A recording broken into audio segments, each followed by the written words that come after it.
My mom, seeing I'd made it through kindergarten without a girlfriend, decided to take matters into her own hands.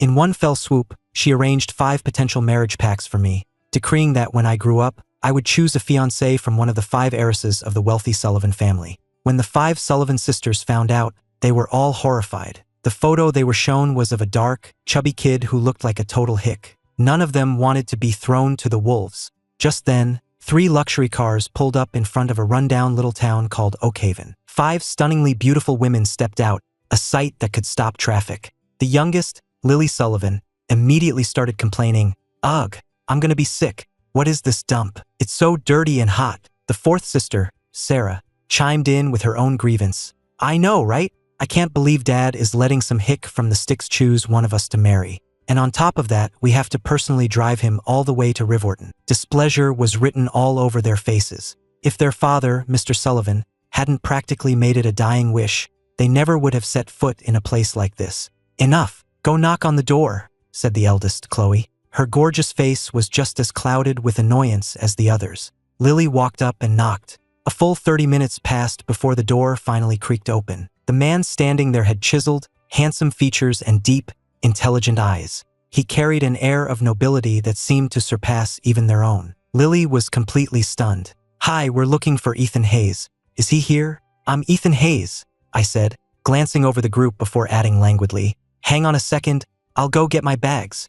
As I turned to leave, they all stood there in shock. "Oh my God, he looks nothing like the picture Dad showed us." Mr. Sullivan had shown them a photo of me from when I was a teenager. They never imagined I could change so drastically in just a few years. The 2nd sister, Laura, smirked. "Got a crush? Maybe you should let him pick you." Lily spun around. "As if, who cares if he's hot? He's still just a hick. Is that right?" My cool voice drifted from behind them. "Don't worry, I wouldn't be interested in a little twig like you who hasn't even hit puberty yet." Ignoring the look on Lily's face, I grabbed my suitcase and climbed into the first car. The car I got into was being driven by the eldest sister, Chloe. It was just the 2 of us, but I didn't say a word, simply turning my head to stare out the window as a wave of emotions washed over me. My mother had left when I was just a kid, and my father and I had lived in this small town for years. 2 months ago, my father passed away from an illness, and his final wish was for me to find a good wife. I'd known for a long time about the marriage pact he'd made with his old friend, Mr. Sullivan. I had always hated the idea, but it was his last wish, so I had no choice but to agree to go to the Sullivans' home. The drive to Rivorton was silent. The car pulled up to a lavish mansion, and I followed the 5 sisters inside. A regal-looking woman was seated on the sofa. The moment they were through the door, Lily whined, "Mom, we're back. I'm exhausted." Mrs. Sullivan quickly asked the housekeeper to prepare some drinks. Then her eyes landed on me, trailing at the back of the group. She sized me up, a flicker of surprise on her face when she realized I wasn't the ugly, overweight boy from the picture, but actually quite handsome. Mrs. Sullivan's voice dripped with sarcasm. "You must be Ethan Hayes. Did you get plastic surgery just for a chance to marry into our family? You've really gone to a lot of trouble." The marriage pact had been Mr. Sullivan's idea years ago, and no one else in the family was happy about it, but he was a stubborn man. I looked at her and said calmly, "Ma'am, I haven't had any surgery." She just snorted. When she saw the butler bringing in my suitcase from the car, she commanded, "Mr. Lee, open that case and check it." My eyes hardened. "Ma'am, those are my personal belongings. Of course I know they're yours, which is precisely why they need to be checked. You're from a small town. We can't have you bringing anything dirty or dangerous into our home." With that, she gave the butler a pointed look. The 5 sisters sat casually on the couch, none of them making a move to help me. Just as Mr. Lee reached for the suitcase, I grabbed it away from him. "These are my things. Nobody touches them." Mrs. Sullivan rose to her feet, her face flushed with anger. "Ha! I knew it. You're hiding something you don't want us to see. Well, I'm going to see it today." As she spoke, 4 or 5 security guards started walking toward me. The sisters put down their phones, watching the drama unfold, clearly expecting me to panic and back down. But I remained perfectly calm. Just as the guards were about to grab my suitcase, a powerful voice boomed from the doorway. "Stop!" It was Mr. Sullivan. He hurried over to me, his face etched with concern. "Ethan, are you all right?" "I'm so sorry. I had a meeting at the office and just got back." I shook my head. "I'm fine, Mr. Sullivan." He turned to his wife. "What is the meaning of this? Ethan just arrived, and this is how you treat him." Mrs. Sullivan shot me a look of disgust. "What? I just wanted to make sure he wasn't bringing any filth into our house. With an indignant huff, Mrs. Sullivan stormed upstairs. Mr. Sullivan sighed. I'm sorry, Ethan. Your aunt seems to have some misconceptions about you. I'll clear things up with her. I just shook my head. It didn't matter. I was used to people judging me. Mr. Sullivan then addressed the entire household. Ethan will be living here from now on. I expect all of you to treat him with respect, and I will not tolerate anyone bullying him or standing by while he is bullied. The 5 sisters remained silent, all wondering the same thing. Why was their father so fond of this Ethan Hayes? After a few more pleasantries, Mr. Sullivan showed me to my room. It was spacious and bright, fully stocked with everything I could possibly need. So, Ethan, what do you think? If you don't like it, I can have it redone for you. Thank you, sir. I love it. Looking at him, I felt a mix of emotions. I'd met Mr. Sullivan many times as a child, and he had always been incredibly kind to me. It made me think of my own father, and a pang of sadness hit me. Noticing my somber expression, Mr. Sullivan patted my shoulder. You must be tired from the trip. Get some rest. I'll call you for dinner. I nodded and went back to my room to unpack my things. After dinner, Mr. Sullivan had me join him on the sofa for a chat. He handed me a platinum card. Ethan, take this. Tomorrow, have the girls show you around Riverton. Buy whatever you like. Thank you for the offer, Mr. Sullivan, but I don't need it. The words were barely out of my mouth when I noticed Mrs. Sullivan's sour expression. She spoke, her voice dripping with sarcasm. Oh, please, don't act so high and mighty. You came to our family for the money, didn't you? Eleanor, Mr. Sullivan snapped, his voice sharp with anger. She immediately shot back. Am I wrong? Why are you yelling at me? I felt a muscle in my jaw twitch. I had no idea what I'd done to make this woman hate me so much. Just then, my phone buzzed. Mr. Hayes, the company's quarterly profit was $300 million. It's been deposited into your account. I frowned. Why were they sending me more money? The day passed. When I woke up the next morning, Mr. Sullivan had already left for the office, and the 5 sisters were at the table eating breakfast. The night before, their father had instructed them to show me around Riverton today. I had just taken a seat when Chloe, the eldest, spoke in her cool tone. I have a meeting at my office today. The other 4 can take you. With that, she put down her fork, stood up, and walked out. The 3rd sister, Jessica, stood up as well. I just got called in for a performance, so I have to go too. The remaining 3 quickly made their own excuses and left. I didn't say anything, just kept eating my breakfast. That evening, my phone rang. An excited voice came through the line. Ethan, are you in Riverton? I answered coolly. What's up? You're in Riverton and you didn't tell me? I don't care. You're coming to dinner with me right now. If you don't, I'm coming to the Sullivans to get you. Half an hour later, I let the butler know I was heading out and left the mansion. After dinner with Grace Vaughn, she dragged me to an upscale bar. So, Ethan, she said, no one at the Sullivan place is giving you a hard time, are they? I swirled the drink in my glass. Who could possibly give me a hard time? Grace laughed. Good point. It's a miracle you're not giving them a hard time. Who could possibly mess with you? On the surface, he looked so calm and collected, but underneath, he was an absolute force of nature. With that thought, Grace pressed on. So, are you really going to go through with this engagement? I took a sip of my whiskey and answered nonchalantly, I don't know. I wouldn't even be here if it wasn't for my dad. I'm just playing it by ear for now. We were in the main lounge on the first floor, completely oblivious to the fact that someone was watching us from a VIP booth upstairs. That someone was Chloe Sullivan. A friend had invited her out after work, and she had just settled in when she saw me walk in with another woman. Chloe's gaze was intense. Her friend, noticing where she was looking, followed her line of sight and started to tease her. Well, has the Ice Queen finally thawed? You're interested, aren't you? He is seriously handsome. Want me to go get his number for you? Wait, is that Grace Vaughn with him? Chloe frowned, a hint of confusion in her voice. Grace Vaughn, her friend nodded. Yeah, the vice president of the mysterious Azure Holdings. Azure is mysterious because it's a huge, publicly traded company with immense power, but nobody knows who the CEO is. For years, Grace Vaughn has been the public face of the entire operation. But come on, Chloe, you're way out of her league. You could totally land that guy. You talk too much, Chloe said flatly, her eyes drifting back down to me, a questioning look in them. The man had just arrived in Riverton. How could he possibly know Grace Vaughn? Chloe said nothing more, just picked up her glass and took a slow sip. Just then, Grace got up and walked away from the table, and I noticed several women in the bar looking my way.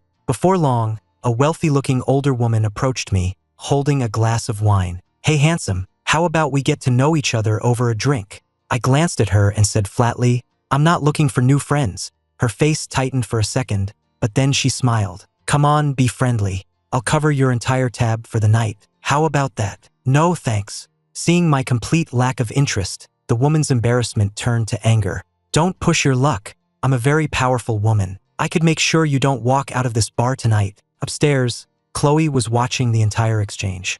Her friend noticed her expression and teased, "Chloe, that woman is not someone you want to cross. Looks like your new crush is about to get poached." Chloe frowned, stood, and started to head downstairs, planning to intervene and use her name to help me if things got ugly. But just as she got up, the scene below took a dramatic turn. The woman raised her hand to slap me, but I swatted it away. From the second floor, Chloe couldn't hear what was said, but she could read lips. She watched as I mouthed, slowly and clearly, "I don't want to embarrass you.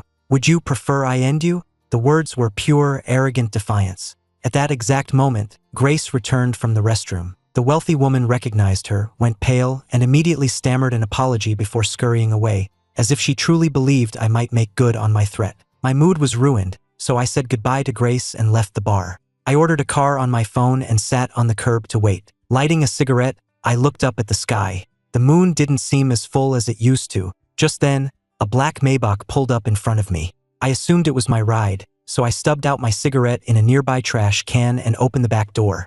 To my surprise, there was a woman already sitting inside. "What are you doing here?" I realized it was Chloe. "Get in," she said in her usual cool tone. I hesitated for a second before sliding in next to her. For some reason, running into her like this made me feel strangely guilty. "Fancy meeting you here," I said, trying to sound casual. "I was just hanging out with a friend." "You too?" Chloe just nodded silently. I turned to look out the window, wondering. She was at the same bar. Had she seen me inside, or was this really a coincidence? We drove the rest of the way in silence, neither of us voicing the questions on our minds. When we walked through the front door of the mansion, Mrs. Sullivan's snide voice immediately cut through the air from the living room. "Only his second day in Rivorton and he's already staying out all night, fooling around with God knows who. How can a man like that possibly marry into this family?" Mr. Sullivan frowned at her words. He trusted my character but had been worried about my safety and was just about to call me when Chloe and I walked in together. "Oh," he said, a smile replacing his frown. "So you two were together." Chloe didn't say anything, neither confirming nor denying it. Mr. Sullivan smiled. "Ethan, about the engagement, I'd like you to spend some time with each of my 5 daughters. After that, you can decide who you feel is the best match and we can make it official. How does that sound?" I nodded. "That sounds fair, Mr. Sullivan." Mrs. Sullivan was clearly unhappy, but she knew she couldn't change her husband's mind, so she settled for shooting me a dirty look. The next morning, I was jolted awake by a sharp knock on my door.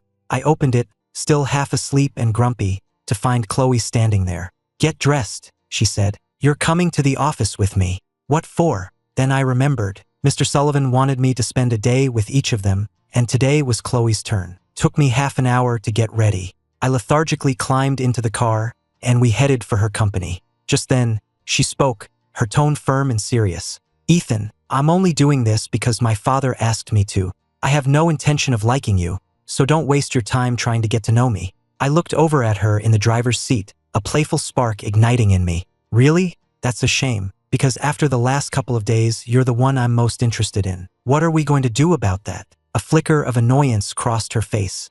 "I'd advise you not to waste your breath," she said coldly. I just smiled and didn't say anything else. When we arrived at the office building, Chloe and I got out of the car, and immediately, all the employees passing by stopped and stared. "Whoa, who's that guy with the CEO? He's gorgeous. He's got to be from some rich family. He and Ms. Sullivan look amazing together." The office was instantly buzzing with gossip. Chloe handed her keys to the guard at the security kiosk. As I started to walk, I stopped dead in my tracks, a surprised grin spreading across my face. "Mr. Peterson." The older man in the security uniform looked up and smiled back. "Well, I'll be." "Ethan, what are you doing here?" Chloe looked between us, confused, but I just waved her on. "You go ahead. I'll help Mr. Peterson park the car." The Sullivan security detail, who were watching me, probably expected this hick to cling to Chloe all day. They must have been surprised when I ended up spending the entire morning chatting with the security guard. The onlookers were all sneering. Figures he's from some small town. Birds of a feather, I guess.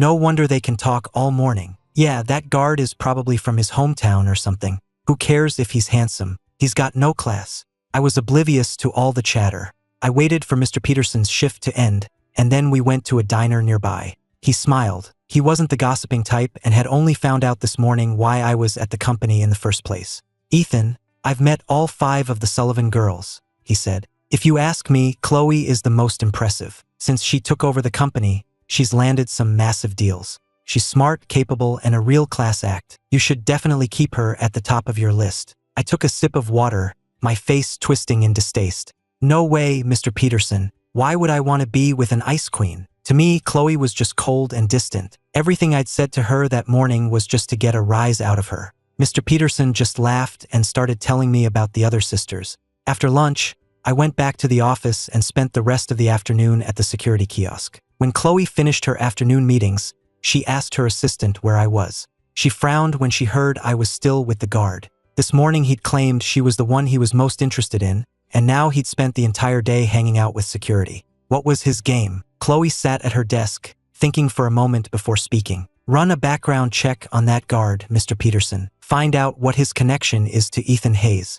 And while you're at it, send Ethan up to my office. Yes, Ms. Sullivan. A few minutes after her assistant left, I walked in. I glanced around her office before asking lazily, "What's up? You spent the entire day in the security office." My father wouldn't approve. I found that excuse a little ridiculous. Fine, but you're the one who called me up here, so don't blame me if I'm a distraction. With that, I plopped down on her sofa. Chloe ignored me and went back to her work. I sat there on the couch, playing a game on my phone with the volume turned all the way up. Chloe's brow furrowed in annoyance. 8 minutes later, she could hear me yelling at my teammates.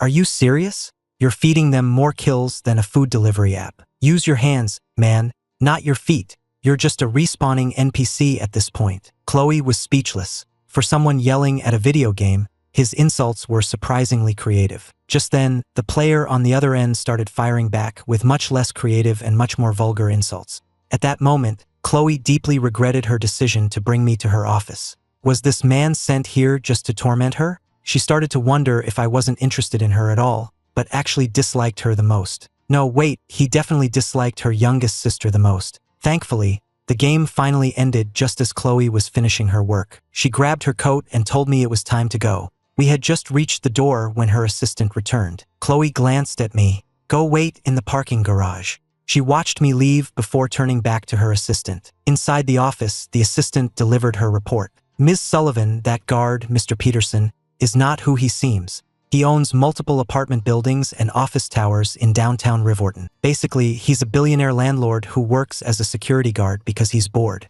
As for his connection to Mr. Hayes, I haven't been able to find anything concrete. Chloe processed this for a moment. How did Ethan know someone like that in Riverton? First Grace Vaughn and now this. She was starting to get the feeling there was more to me than met the eye. But she didn't dwell on it. It wasn't her business, as long as she knew Mr. Peterson wasn't a threat. When we got home, the living room was bustling with activity. The other 4 sisters were there, along with a man about my age, dressed in a sharp black suit. He had the unmistakable look of a rich kid. Chloe, you're back. Come, sit down. Aiden just got back in the country today and came straight from the airport. The man stood up and greeted Chloe with a wide smile. She offered a brief, cool reply. A flicker of disappointment crossed Aiden's face before he turned to me, his smile returning. You must be Ethan Hayes. I'm Aiden Carter. I grew up with Chloe and her sisters. We're gonna be like brothers. If you ever get bored in Riverton, just give me a call. Aiden had heard from the others that I was good-looking, but he hadn't expected this.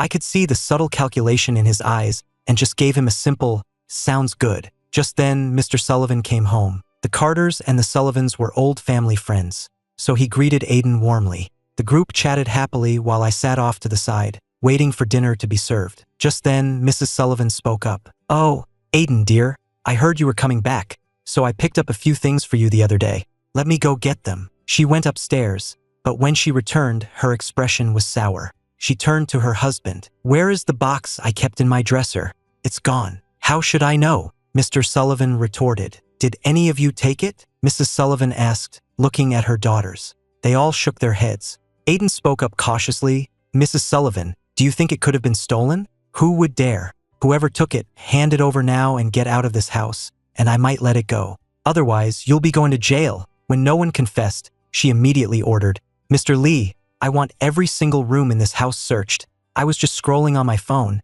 but this caught my attention. An hour later, the butler and his staff had searched all the servants' quarters without finding anything. "Ma'am," Mr. Lee stammered, "the only room left to search besides the family's is Mr. Hayes." Just then, one of the maids stepped forward. "Ma'am, yesterday, when we were talking about the security cameras being down, Mr. Hayes walked right past us. And later that afternoon, I saw him coming out of your bedroom." The implication was clear. I knew the cameras were broken, and I had been in Mrs. Sullivan's room. Mrs. Sullivan's face contorted with rage. "Ethan Hayes, so that's why you refused the credit card yesterday, acting all high and mighty while you're secretly a common thief. Mr. Lee, search his room right now." Mr. Sullivan immediately jumped to my defense. "That's ridiculous. Ethan would never do something like that." "How do you know?" she shot back. "How well do you really know him, Robert? People from places like that are capable of anything. Besides, he was the only one here yesterday afternoon. He's the prime suspect." I remained calm. "It's all right, Mr. Sullivan. Let them search." I knew from the start this was a setup, and I had a pretty good idea who was behind it. The staff went up to my room while the Sullivans and Aiden sat on the couch, watching the drama unfold. I turned to the maid who had accused me and asked in a cold voice, "What's your name?" I had never set foot in Mrs. Sullivan's room. Why was this woman lying? The maid looked confused by the question but answered, "My name is Tina." A few minutes later, the butler came back downstairs. "Sir, ma'am," he announced, "we found this in Mr. Hayes' room." He held up a black plastic bag. Inside was a jade bracelet, the very item Mrs. Sullivan claimed was missing. Everyone was stunned. They had actually found it in my room. "Robert, what do you have to say now?" Mrs. Sullivan fumed. "Look at the man you brought into this house for our daughters. Not only is he a hick, he's a common thief." "It wasn't Ethan," Mr. Sullivan insisted. "Yes, perhaps there's been a misunderstanding," Aiden added, feigning concern. Just then, Chloe stood up. "Mom, Dad, let's call Detective Miller to check for prints. If Ethan really took it, his fingerprints will be all over it." Mr. Sullivan nodded and made a call to a detective he knew. Mrs. Sullivan looked at her husband and said through clenched teeth, "If his prints are on it, this ridiculous engagement is off, and he's out of this house." "I didn't steal it," I said. I thought back. Yesterday, I'd noticed a thin, sticky film on my doorknob that was gone today. That's probably how they got my prints for the bracelet. Mrs. Sullivan sneered. "The evidence is right here. What's your explanation?" I looked at her. "Don't worry, I can prove my innocence." "Ma'am, may I borrow this for a moment?" Before anyone could react, I calmly picked up the jade bracelet from the table, slipped it onto my wrist, and held out my arm for everyone to see. Under the bright lights of the living room, my wrist almost immediately began to turn red and swell up. An intense, painful itching spread up my arm, but I ignored it and chuckled. "Ma'am, this is very high-quality jade. I have a rare allergy. The purer the jade, the worse my reaction." Mr. Sullivan rushed forward. "You foolish boy. If you knew you were allergic, why would you touch it? Take it off quickly." I looked at Mrs. Sullivan with a cold smile. "This rash won't fade for at least 3 days, which proves I couldn't have been the one who stole it." She was still not convinced. "Maybe you were wearing gloves." I just smiled. "If I was wearing gloves, how did my fingerprints get on the bracelet?" Mrs. Sullivan was at a loss for words. My hand had been perfectly fine moments before. It was obvious to anyone with eyes that I had been framed. I then spoke again, my tone casual. "All right, I've made my case. Now, Mrs. Sullivan, I'd like to ask you why you transferred $20,000 to Tina yesterday." Both Tina and Mrs. Sullivan's faces changed. "What are you talking about?" I pulled up a screenshot on my phone. It was a bank statement showing a transfer from Eleanor Sullivan's account to Tina's. I knew a maid would have no reason to frame me on her own. She had to have been paid off. As I suspected, once I had her name, a quick search of her financial records revealed the truth. The whole thing was a setup orchestrated by Mrs. Sullivan. Seeing the statement, everyone looked shocked, the pieces of the puzzle falling into place. Only Chloe seemed to have a different question on her mind. How on earth did he get access to those bank records? Mrs. Sullivan stammered, "Tina's mother is sick. She needed an advance on her salary." Mr. Sullivan sighed heavily. "I was there when we hired Tina. She's an orphan. Ethan, I promise you, I will get to the bottom of this." He then turned to Chloe. "Take Ethan to the hospital to get that rash looked at." I nodded and followed Chloe out. As soon as we got to the car, she spoke, her voice quiet but clear. "I'm sorry." I paused. realizing she was apologizing for her mother. "It's fine," I said, then added with a wry smile. "You all must be pretty disappointed though. If her little scheme had worked, I'd be out of your hair for good. Tell me, before all this, did you think it was me?" Chloe shook her head. "No, you don't seem that stupid." I smirked. "Exactly. Why would I risk becoming the Sullivan's son-in-law over a cheap bracelet? I'm not that stupid." We drove to the clinic in silence. After getting a prescription from the doctor, we went to the pharmacy. I sat in a waiting chair, and a few minutes later, Chloe returned with the cream. "Give me your hand." I held out my arm, and she opened the tube of ointment and began gently applying it to the rash. "Does it hurt?" The cream was cool, but it stung. Of course it hurt. I kept a smile on my face. "You know, Chloe, for an ice queen, you're surprisingly gentle. I think I'm starting to like you." A faint blush colored her cheeks at my teasing. She cleared her throat and said sternly, "I've already told you, I am not going to like you." I just smiled and let it drop. I was just kidding, of course. I needed to carefully observe all 5 of these sisters. But as I stood up to leave, Chloe watched me go, a strange, unfamiliar feeling stirring within her. As we left the clinic, Mr. and Mrs. Sullivan were in the middle of a massive argument back at the mansion. "Eleanor, Ethan has only been here for a few days. Why are you targeting him like this? He's just a boy." Eleanor laughed coldly. "Isn't it because of you? Robert, why did you bring him here in the first place? I told you this was a bad idea. I made a pact with his father years ago." "A pact?" she said, her voice rising. "That's just an excuse. The real reason is that you used to be in love with Evelyn Hayes, isn't it?" At the mention of the name, Robert's face went rigid. He and Ethan's father had been best friends in college, both of them golden boys destined for success. Then they met the beautiful Evelyn Hayes, my mother. They both fell for her and agreed to pursue her fairly. Robert, using his family's influence, had arranged an engagement with Evelyn's family.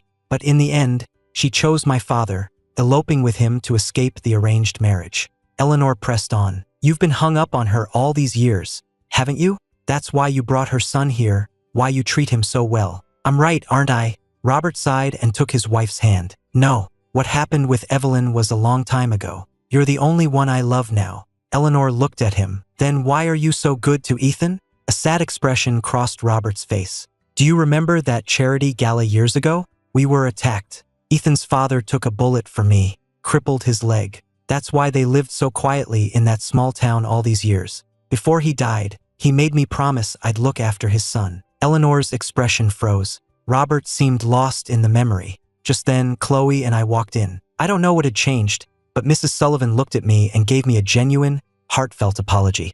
I accepted it and went upstairs to my room. I had just gotten out of the shower when there was a knock on my door. It was Mrs. Sullivan. I looked at her, confused. "Can I help you, ma'am? I'd like to have a word with you." We sat down in my room and she got straight to the point. "Ethan, I am willing to accept you into our family, and I will honor the agreement for you to marry one of my daughters. But you cannot choose Chloe." I paused, surprised. "Why not? Chloe is my most accomplished daughter, and I already have a suitable husband in mind for her. So, I need you to stay away from her." She was basically telling me I wasn't good enough. The suitable husband had to be Aiden Carter. "I understand, ma'am." Mrs. Sullivan said nothing else and left. The next day, it was my turn to spend time with the second sister, Laura. Laura was the vice president of the Sullivan Group, and she and Chloe were classic frenemies. The rumor was she loved to compete with her older sister. The moment we got in the car, Laura asked, "So, how was your day with Chloe yesterday?" I answered casually,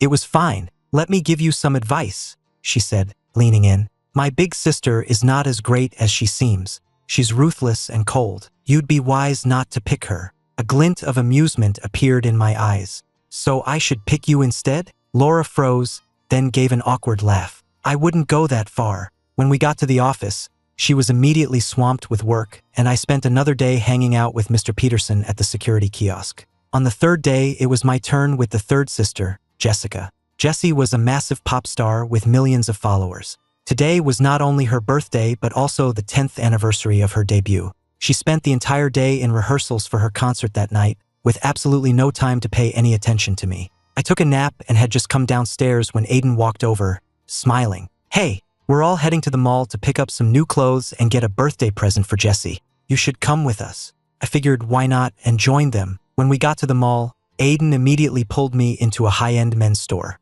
"Ethan, A guy like you would look incredible in a suit." The four sisters waited by the entrance. Aiden glanced at them, then held up a hideous dark green suit. "This one's nice. You should try it on." I glanced at the suit. The cut was completely dated. When I didn't say anything, Aiden picked up an even uglier one. "How about this?" I narrowed my eyes.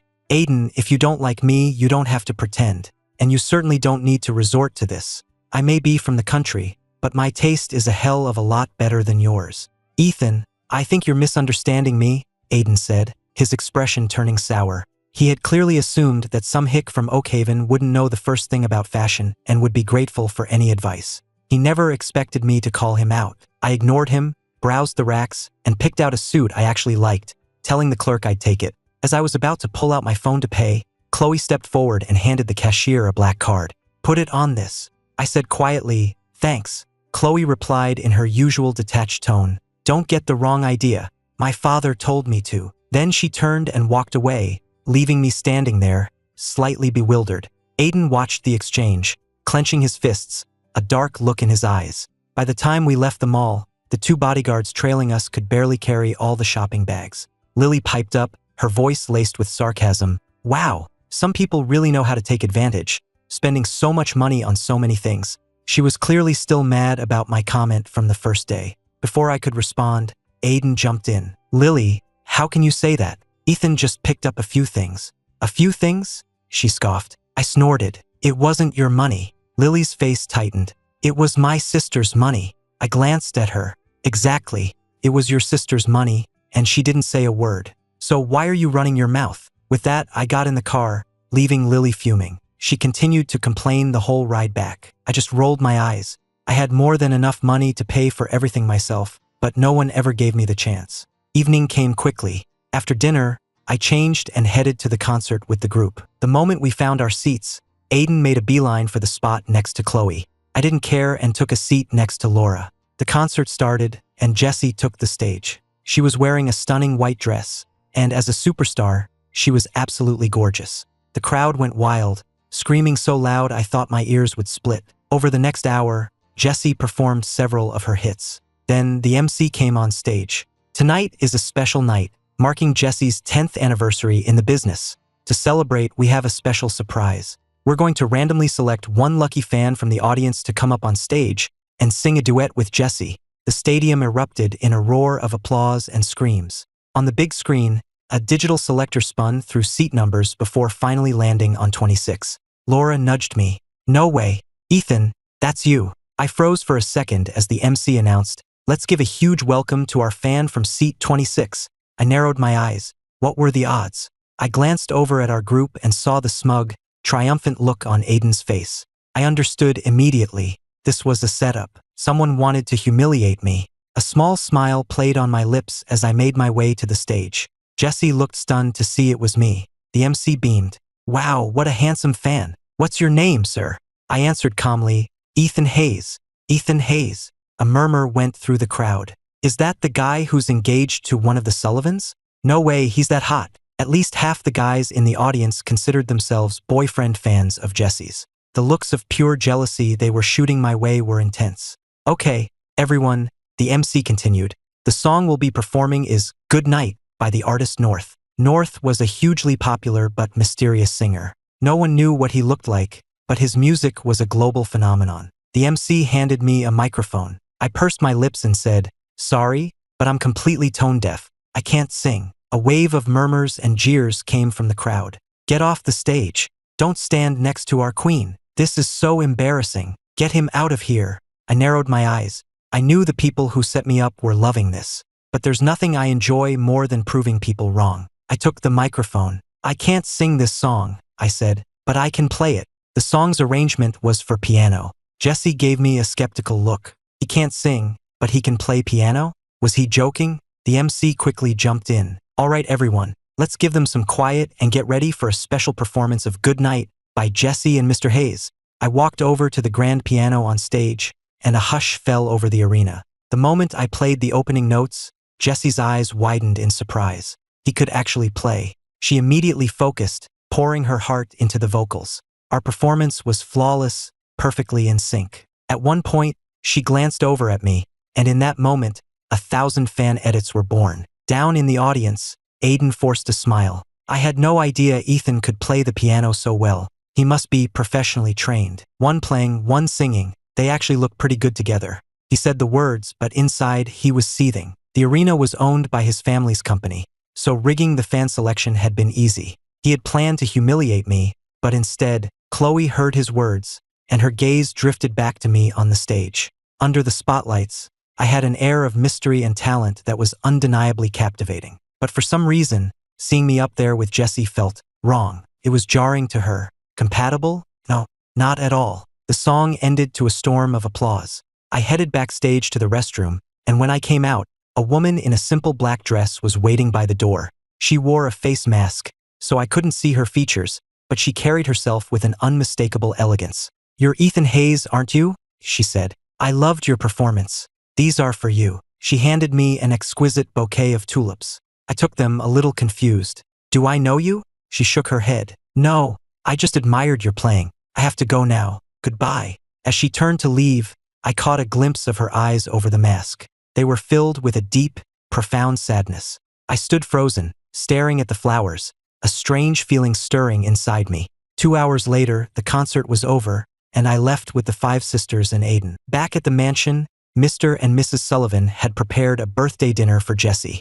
After she blew out her candles, it was time for presents. I calmly presented the gift I had brought. Jessie thanked everyone as she opened her presents. The deed to a condo, a diamond necklace, a ticket for a luxury cruise, all incredibly expensive gifts. Then she got to mine, which was in a modest-sized box. Everyone knew I hadn't bought anything at the mall, so they probably assumed I'd just grabbed something random to give her. Jessie casually unwrapped it and then froze. It was a one-of-a-kind, custom-made LAR microphone. That microphone had been sold at a major auction for over $1 million to a mysterious, anonymous bidder. Jessie had missed the auction and had been obsessed with it ever since, trying every connection she had to track down the buyer and make a higher offer, but she never could. Lily asked skeptically, "Is it a fake?" But Jessie knew instantly that it was the real deal. She looked at me, her eyes wide with excitement. "Oh my God, Ethan, is this really for me?" I just nodded calmly. It was only a microphone. She was really overreacting. Jessie was still staring at it, bewildered. "Where did you get this?" I waved it off. "I'm a decent pianist. The guy who originally bought it knows me and gave it to me, hoping I'd pursue a music career. But since I can't sing, I figured you should have it." I made up the excuse on the spot, and the room was once again filled with stunned silence. It was clear that my gift was her favorite. I could see everyone's opinion of me starting to shift. They had all assumed I was just some useless hick, but over the past few days, I had proven to be something else entirely. After a moment, I said, "Happy birthday. I'm a little tired, so I'm going to head up." The next morning, I was up early. Today was my day with Sarah, the 4th sister. She was a doctor with a cool, professional demeanor. We had barely spoken since I'd arrived. We drove to the hospital. "I have 2 surgeries today, so I'm going to be busy," she said. "You can just hang out in my office." I nodded. I played games on my phone all morning, but she was still in the OR. I got so bored that I eventually just left the hospital and went for a walk. I didn't see Sarah again for the rest of the day. The next morning, it was Lily's turn. She was the youngest and still in college. The family's driver had the day off, and since Chloe's office was on the way to the university, the 3 of us left together after breakfast. During the drive, Lily, sitting in the front passenger seat, suddenly gasped. "Oh my God, Chloe, I just saw online that someone broke your record at Serpent's Pass yesterday." Serpent's Pass was a notorious illegal street racing circuit, and Chloe held the record, set a year ago, at 5 minutes and 32 seconds. Lily absolutely idolized her older sister for her racing skills, so she was shocked that someone had beaten her time. Chloe simply raised an eyebrow.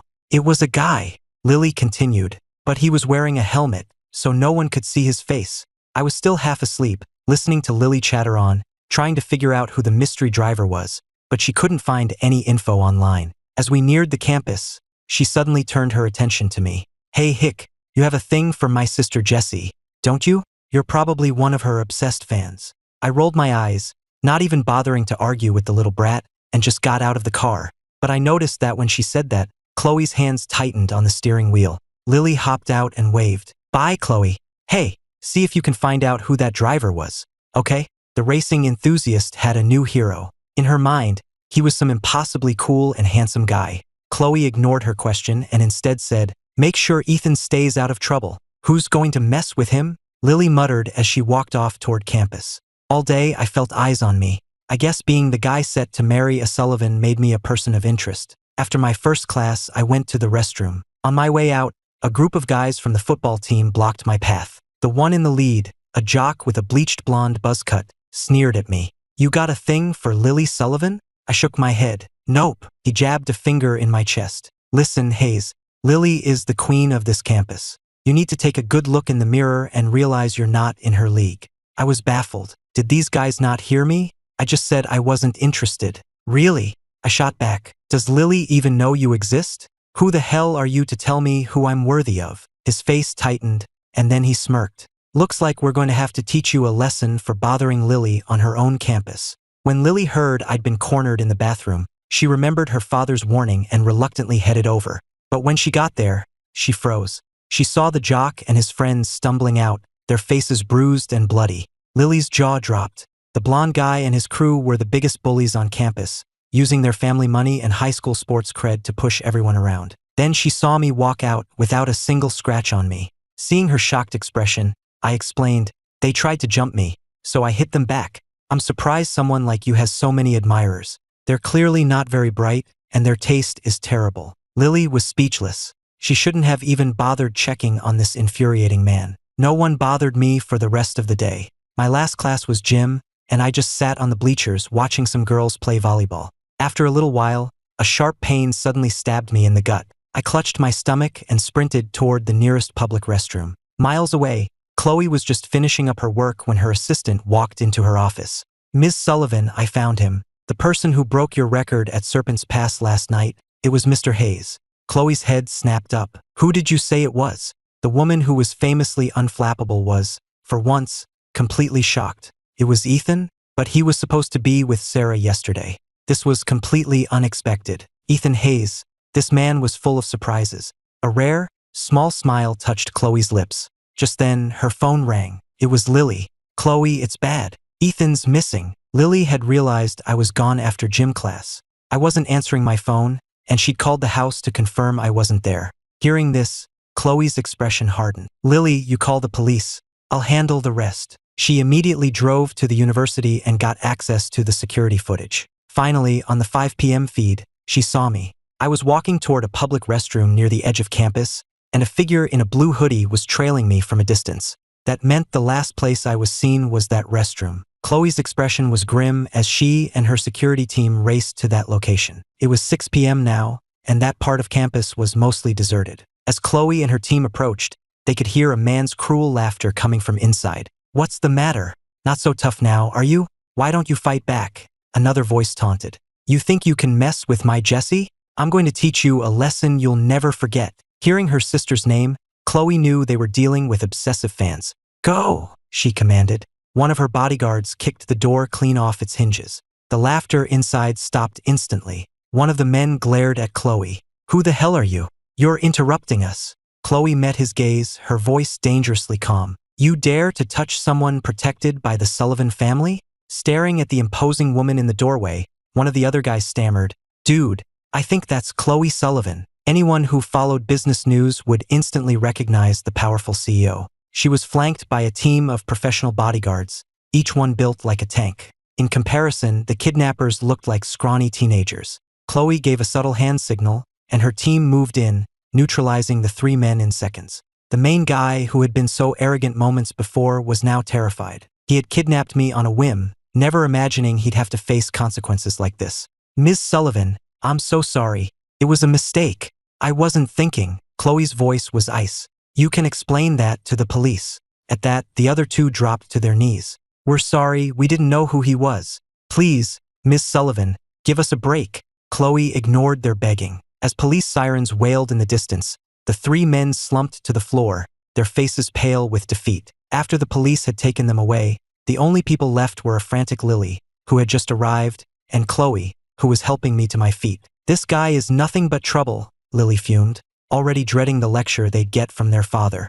"I bet he did this on purpose just to annoy us." Chloe frowned. "That's enough, Lily. Let's just get him to a hospital." "You take him." "I'm not going," Lily snapped, then stormed off. Chloe looked down at me, my face pale and my body covered in bruises, and then she helped me to her car and drove me to the hospital. Thanks to her sister Sarah being a doctor there, Chloe was able to take me directly to Sarah's office. Sarah gave me a thorough examination, her brow furrowed. Chloe watched, her expression serious. "What is it? Is he badly hurt?" Sarah cleared her throat. "He's got some heavy bruising and a mild concussion, but the main reason he's in so much pain is because he has explosive diarrhea and is severely dehydrated." At the mention of explosive diarrhea, Chloe's ears turned bright red. "Okay, I have to get to another surgery," Sarah said. "You can stay with him. Make sure you get him admitted. These injuries are going to take some time to heal." With that, Sarah left, and the room fell silent. I slowly opened my eyes, my stomach still cramping. "Water," I croaked, my voice weak. "I need some water." Chloe poured a glass and handed it to me. Seeing the sweat on my forehead, she handed me a tissue. I managed a weak smile. "Thanks. Just like the woman I'm interested in to be so thoughtful." Even though I was in agony, I couldn't resist teasing her. She frowned. "Mr. Hayes, I wish you would stop making jokes like that. I've already made my position clear." I rolled my eyes. "Why do you have to be so serious all the time? It's boring." I went back to sipping my water. Suddenly, Chloe stood up. "I have to get to an emergency meeting," she said coolly. "I'll have the admission paperwork sent up. You should rest." "Okay." The moment Chloe left, my phone rang. It was Grace, her voice filled with concern. "Ethan, are you okay? I heard you're in the hospital." I was surprised. "How did you know? Have you not seen Twitter? You were kidnapped by Jesse's stalker fans. Chloe Sullivan rescued you and personally drove you to the hospital. The paparazzi got pictures of the whole thing. The internet is going crazy shipping you too." I pulled up Twitter, and sure enough, it was the #1 trending topic. Heiress Chloe Sullivan's devotion to fiancé Ethan Hayes, a budding romance. I frowned. "Get someone to kill that story, and you'll have to manage the company on your own for a few days. Call me if anything urgent comes up." "You got it, Ethan," Grace said, her voice turning hard. "And by the way, I've already taken care of those stalkers. They won't be seeing the outside of a prison cell for a very, very long time." I just grunted in response. I had a feeling there was more to this than just some crazed fans. Grace continued, "Also, the Sullivan Group wants to partner with us on a project. The profits would be huge, but they have one condition. They want a meeting with the CEO of Azure Holdings." I frowned. "Why would they insist on meeting me?" "I know you can't do that right now," she went on. "So I told them no, but that we could revisit it in the future." "Good," I said, then hung up. A small smile played on my lips. "They want to meet me?" "Not yet. Chloe Sullivan, this is just the beginning." The next morning, Chloe showed up at my hospital room. I was peeling an orange and grinned at her. "Wow, the great Chloe Sullivan, skipping work to come see little old me? I'm flattered. This orange is really sweet. Want a piece?" I then offered her a banana. "Don't read too much into it. My father sent me," she said, ignoring my hand. Her expression was serious. "I have a question for you." She hesitated for a moment, then asked, "You're the one who broke the record at Serpent's Pass? How does a guy from a small town like Oakhaven get into street racing?" She stared at me, waiting for an answer. This man was an enigma. On paper, he was nobody, but his actions were anything but. I just laughed. "It's just a hobby. Something to do when I'm bored." "Why are you so interested, Miss Sullivan?" Chloe was taken aback by my casual attitude. Her mind started racing. First, his connection to Grace Vaughn. Then, the billionaire security guard. His incredible piano playing. And now, breaking her supposedly unbeatable racing record. This man from a small town was anything but ordinary. "Ethan Hayes, I hope you're not up to something," she said, her tone a warning. But even as she said it, she felt a strange pull, a curiosity that was growing with every new revelation. Just then, a knock at the door broke her train of thought. Aiden Carter pushed the door open. Seeing Chloe and me alone in the room, he was consumed with jealousy. He rushed to my bedside, grabbing my hand with a look of feigned concern. "Ethan, you look so pale. Are you badly hurt?" His grip was surprisingly tight. I chuckled, glancing over at Chloe, and it all clicked. This guy's possessiveness was off the charts. "I'm fine," I said, pulling my hand free. "And Mr. Carter, you don't need to hold on so tight. People might get the wrong idea and think you despise me." Aiden's face flushed, but he kept the fake smile plastered on. "I'm just worried about you. Think how devastated Mr. Sullivan would be if anything happened to you." I smirked. "You're not even part of the family yet, and you're already so concerned with what he thinks? How very thoughtful of you, Mr. Carter." Aiden put on a wounded expression. Mr. Hayes, it seems you really don't like me. I gave him a sideways glance. You assume I hate you based on a few sentences? Aren't you a little full of yourself? I had rarely met someone so transparently fake. Aiden's face soured. I just came to see how you were doing. I didn't expect you to be so hostile. I think I should just leave. He stood up as if to go. Chloe frowned at me. Ethan, that's enough. Aiden was just trying to be nice. I just shook my head. Well, I don't need visitors.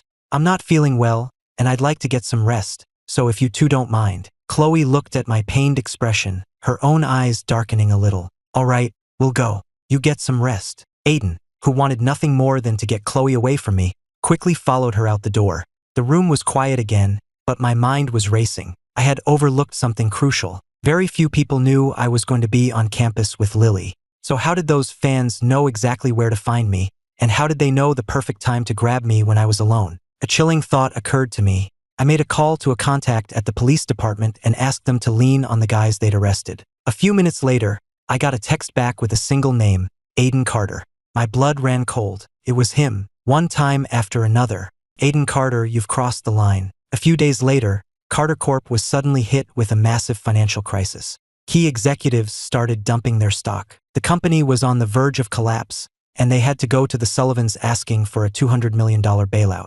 Mrs. Sullivan, still seeing Aiden as her ideal son-in-law, pressured Chloe into helping them, which stabilized the situation. With his family's company in turmoil, Aiden didn't have time to bother me at the hospital anymore, which was a welcome relief. A few days later, Sarah came by for my checkup. After finishing, she took off her stethoscope and smiled. You're healing up nicely. You can be discharged today. I just nodded. Okay, got it. Sarah then asked, isn't my sister coming to see you today? Chloe had been too busy dealing with the Carter Corp mess to visit. Not that I cared. I just kept eating my breakfast and replied casually, that's her business, not mine. You're asking the wrong guy. Sarah seemed surprised by my answer and laughed. Well, Dad wants you to get to know all of us. So, who's your favorite so far? I raised an eyebrow and smiled back. Who do you want it to be? Sarah just smiled. Never mind then, I won't ask. After all, I'm not interested in you, Mr. Hayes. With that, she turned and left my room. Chloe never showed up that afternoon. I checked myself out and took the Sullivans' car back to the mansion. I was feeling much better, but I couldn't just sit around the house all day. Mr. Sullivan suggested I start working at the company, which got a mixed reaction. Lily was the most vocal opponent. She shot a contemptuous look at me, sitting calmly on the sofa. He's a hick from some tiny town. What could he possibly know about running a business? Dad, you're giving him way too much credit. I watched her little outburst with amusement. I'm still more capable than you are. Chloe, however, remained silent, just watching me, a feeling growing that this man was still full of surprises. Mr. Sullivan's face hardened as he looked at his youngest daughter. Even if Ethan is from a small town, that gives you no right to mock him for it. You can skip dinner tonight, go to your room and think about what you've said. Just then, Jessie spoke up. I think we should let him try. It must be boring for him to be stuck at home all day. Ever since I'd given her the microphone, she'd warmed up to me, and now she was taking my side. Chloe thought for a moment before finally speaking. Let him start as an intern. We'll see how he does. If it doesn't work out, we'll find something else for him. And with that, the matter was settled. Lily was furious, but the company was Chloe's domain, so she couldn't argue. She just clenched her fists in frustration. I looked at her angry face and smiled. You don't seem very happy about me coming to the office. She shot back. You're nothing but trouble. Who knows what kind of chaos you'll cause at the company. I wasn't going to argue with a child. It didn't matter. The decision was made, and no matter how much she hated it, she would have to accept it. The very next morning, Chloe had me ride with her to the office. For my first day, she assigned me to the design department as a junior associate. I smiled and introduced myself to the people around my new desk. I had just sat down when a thick stack of files was slammed down in front of me. All right, this is your workload. I want it all done and in my inbox by noon. And don't think you can slack off just because you have friends in high places. Ethan Hayes. The man's tirade stopped short. He stared at my face, a look of shocked recognition dawning. Leo Jenkins was stunned. I just smiled. Long time no see, Leo. Of course I remembered him. Back in high school, Leo, the principal's son, had made my life hell because the girl he liked had a crush on me. We'd gotten into a huge fight which got me expelled. I ended up going abroad and finishing a double major before coming back. I never thought I'd see him again. I was different now, but that stubborn streak was still there. A cold smile spread across my face as I watched his expression twist in disbelief. "What's the matter, Leo? Cat got your tongue." His position as a manager seemed to give him a surge of confidence. "Let me make something clear. I'm your supervisor now. Don't try anything funny. If you don't do your job, I have a dozen ways to get you fired." I just laughed. "Pulling rank already? You'd better hope you can hold on to that position." My words hit a nerve, and his face flushed with anger. He couldn't stop himself from sneering, dredging up the past. "Who the hell do you think you are? You were a high school dropout. You probably spent the last few years being some rich old lady's boy toy. How else would a loser like you land a job here?" My expression turned to ice. "A boy toy? Is that what you think I am?" The sudden shift in my demeanor made him flinch. But then he seemed to remember his position of power, and his arrogance returned. "If the shoe fits." I was a good head taller than him. I leaned in close and said in a low, dangerous voice, "I wonder how Mr. Sullivan would feel if he heard someone calling his future son-in-law a boy toy. I bet he'd be furious." "The guy from the news? The one engaged to a Sullivan? That's you?" Leo didn't follow the news much, so he'd only vaguely heard about it. He couldn't believe that the person he'd despised his whole life was now connected to the Sullivans. The thought of the Sullivans' power sent a shiver down his spine. I had no interest in catching up with him. I didn't even look at him. "Good. Now you're interrupting my work, Mr. Jenkins." That was the final blow. Leo's face was purple with rage, but he was speechless.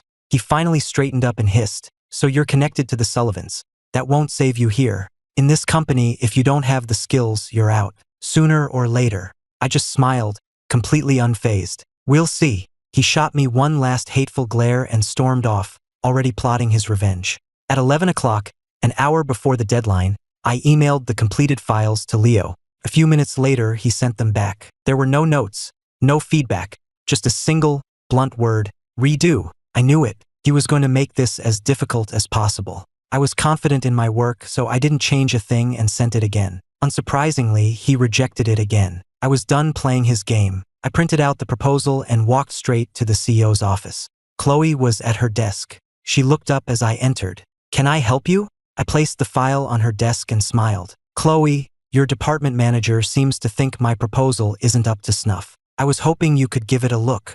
She began to read, and as she turned the pages, her expression changed from neutral to intrigued, then to impressed. The ideas were unconventional and brilliant, and some of the strategies were things she had been considering herself. She looked up. "Leo gave you this assignment?" I smiled and nodded. Chloe buzzed her secretary and told her to send Leo Jenkins to her office. When Leo walked in and saw me standing there, he shot me a dirty look before turning to Chloe nervously. "Ms. Sullivan? You wanted to see me?" Chloe's voice was ice cold. "This is the assignment you give to a new hire on his first day?" Leo started to tremble. "Ms. Sullivan, I. She glared at him. "This is the most important proposal of the quarter, and you handed it off to a junior associate? Are you trying to sabotage your own team? You've got a lot of nerve, Leo. I'm docking your pay for the next 2 months." Chloe rarely lost her temper, but the fury in her voice today was enough to make Leo shake. He was livid, wanting nothing more than to wipe the smirk off my face, but he didn't dare say a word.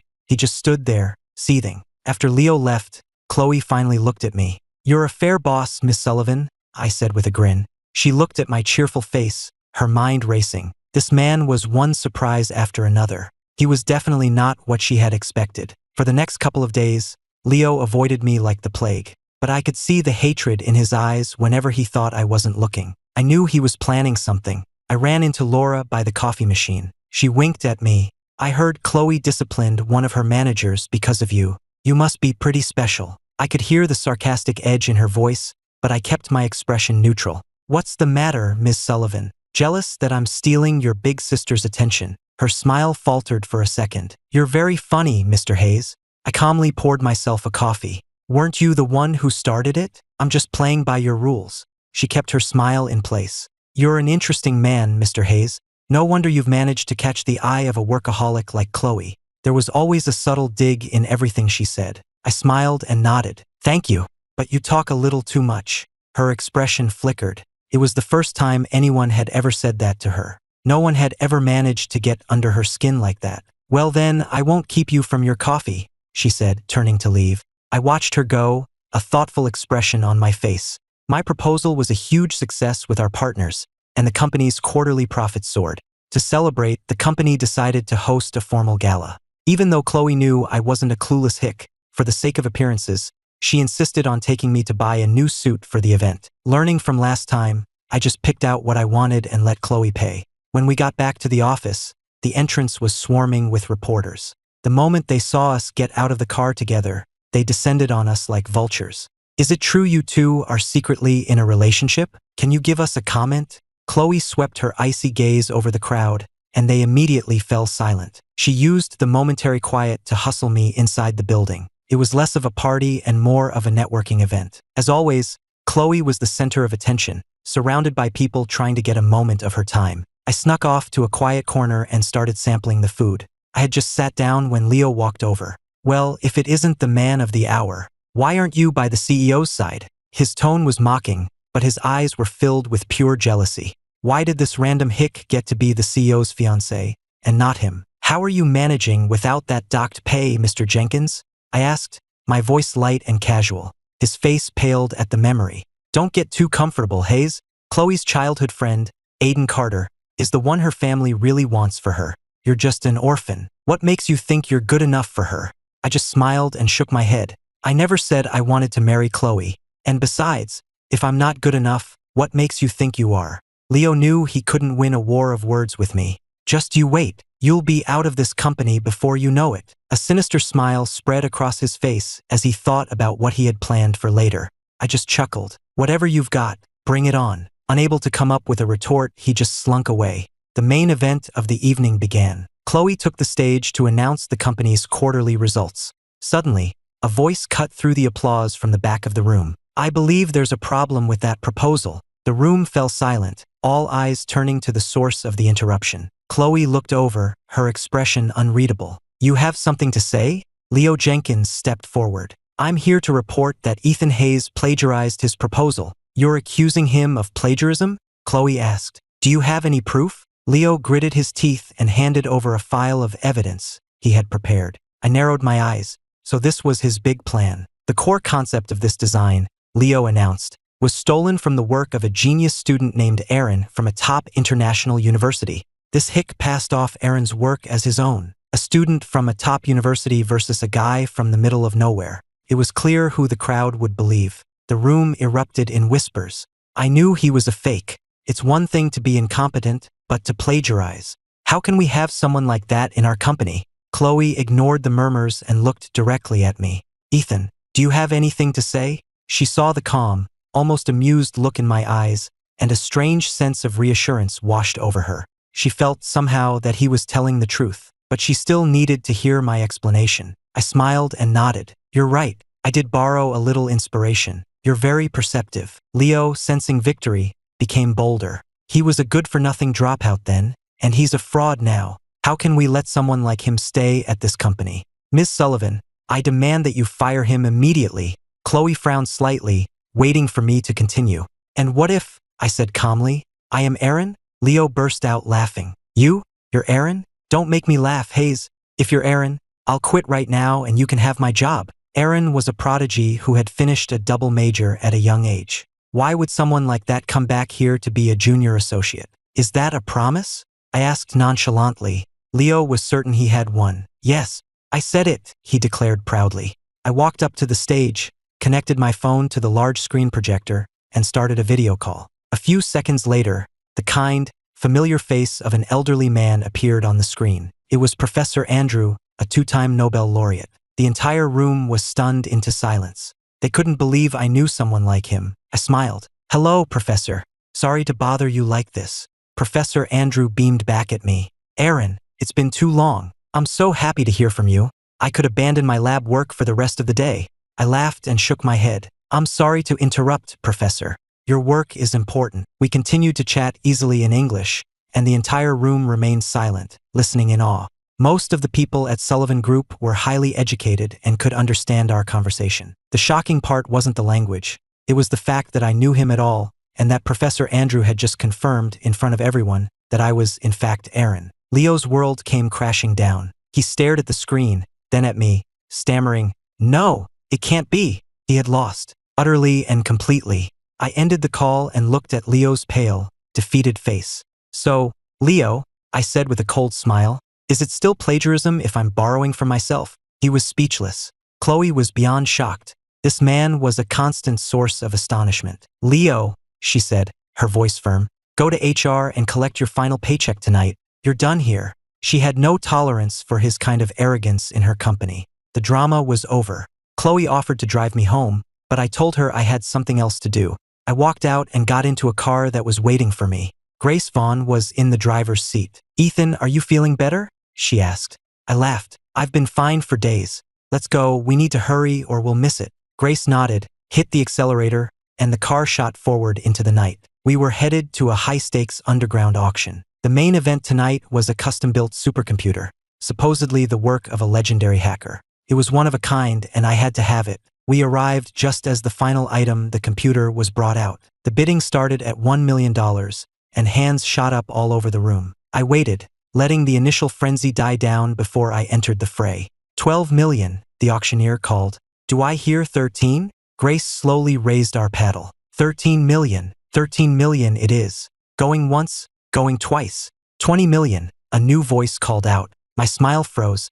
I looked across the room and saw a familiar silhouette. Most people were wearing sunglasses, so it was hard to be sure. 30 million, Grace countered. 30 million for a computer was an insane price. The room went silent. Then, the woman in sunglasses raised her paddle again. 40 million. Grace looked at me, asking if we should continue. I shook my head. Let her have it. The gavel came down and the computer was sold. Afterwards, Grace was driving me home when we were stopped by a group of people just outside the venue.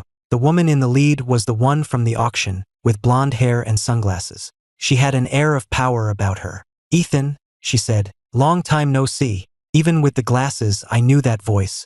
A grin spread across my face. Bianca? What are you doing here? We had studied under the same mentor and were both top-tier hackers. Bianca Frost laughed. I came to buy you a birthday present. In 2 days, did you forget? I knew you'd want this, so I flew in to get it for you. How long are you in town? Not long. I fly out tomorrow. I was gonna have it shipped, but this is much easier. I groaned. If I'd known it was you, I wouldn't have bid you up. We just handed the auction house a ton of free money. Bianca just ruffled my hair. It's fine. It's only 40 million. As long as you're happy. In a dark corner nearby, the flash of a camera went off, then quickly vanished. We chatted for a bit longer before Bianca had to leave for her flight. I went back to the Sullivan mansion. The next morning, when I came down for breakfast, everyone was staring at me strangely. Lily snorted. I can't believe you're actually some kind of genius. I sat down and ignored her. Mr. Sullivan shot her a warning look. That's enough out of you. It's Saturday, so I've decided we're all going hiking as a family. A wave of reluctance washed over the 5 sisters' faces. Hiking? It was tiring and hot, and none of them were interested. Dad, I have a couple of surgeries scheduled today, Sarah said, starting to get up. I don't think I can make it. Her father stopped her. What? You're the only doctor at the entire hospital. Sarah gave an awkward laugh and sat back down. Jessie and Lily, who had been about to make their own excuses, wisely kept their mouths shut. Excellent. Settled then. We leave in an hour. No one could argue with Mr. Sullivan's command. Soon, they had all changed into hiking gear and were on their way to a popular local trail. When we got to the trailhead, the first person I saw was Aiden Carter, standing there in a full suit, a wide smile on his face. Mrs. Sullivan's face lit up. Aiden, dear, you made it. I was afraid you wouldn't be able to come. Aiden smiled. You invited me, Mrs. Sullivan. Of course I came. Lily, never one to hold her tongue, looked him up and down and said, who wears a suit to go hiking? How are you going to climb in that? I had to hide a smile. Lily was certainly something else. Aiden's face fell. I'm sorry, I don't really hike. I didn't know what to wear. I watched his pathetic display and felt a headache coming on. This guy was going to be a pain all day. I shouldn't have come. Mrs. Sullivan shot Lily a glare. That's enough. It doesn't matter what he's wearing. Then she took Aiden's arm and led the way up the trail. We followed behind them. Chloe was silent the whole time. I decided to try and get a reaction out of her. You know, Chloe, they say smiling keeps you young. She completely ignored me, just staring off at the view. Suddenly, I stepped on a loose rock and twisted my ankle. I grimaced, grabbing my foot in pain. What happened? Chloe asked, stopping and turning back to me. Twisted my ankle. Can you walk? A cold sweat broke out on my forehead from the pain. Seeing how much pain I was in, Chloe helped me to my feet, putting my arm around her shoulder. I could smell the faint, clean scent of her perfume, and I felt my face flush. I can walk on my own. It's already swelling up. Stop being so stubborn, she said, her voice firm. There's a first aid station at the summit. We can have Sarah take a look at it there. Laura, watching this, smirked. Well, Chloe, I never thought I'd see the day. The Ice Queen actually cares about a man. Miracles do happen. Oh, shut up, Chloe snapped back. Lily just rolled her eyes. So dramatic. Sarah was on the phone dealing with a hospital issue, and Jessie was talking to her agent. Neither of them paid us any mind. Aiden, however, noticed everything. Seeing Chloe helping me, he was consumed with jealousy. His mood soured instantly. Mrs. Sullivan noticed his dark expression. What's wrong, Aiden? You seem upset. Aiden glanced back at me and Chloe. Do you think Chloe likes him? Mrs. Sullivan whipped her head around and saw me leaning on her daughter. Her face hardened. Don't you worry, Aiden. I'll take care of this. When we reached the summit, they took me to the first aid station. A little while later, when I was alone, Mrs. Sullivan came into my room. Ethan, I need to speak with you. We hadn't really spoken since she apologized for the bracelet incident. I had no idea what she wanted. I put on a polite smile. Yes, Mrs. Sullivan? You and Chloe seem to be getting quite close lately, she said, her tone casual, but her meaning was crystal clear. Not really, I lied. We barely talk. Her expression turned serious. I've told you before, I want Aiden to be Chloe's husband. Whatever is going on between you two, I will not allow it to continue. She was laying down the law. I gave her an easy smile. Don't worry, Mrs. Sullivan. I have no interest in Chloe. Good, she said, visibly relieved. A satisfied smile spread across her face. My other 4 daughters are all wonderful girls. You can choose any one of them. You're a smart boy, Ethan. I'm sure you know what the right thing to do is. Her little speech didn't bother me. After she left, I sent a message to Grace. Grace, can you send me a few bottles of that special liniment? She replied, Ethan, what kind of trouble have you gotten into now? I rolled my eyes at her response. Just then, Laura walked in. Mr. Hayes, feeling any better? She asked, sitting down beside my bed as if we were old friends.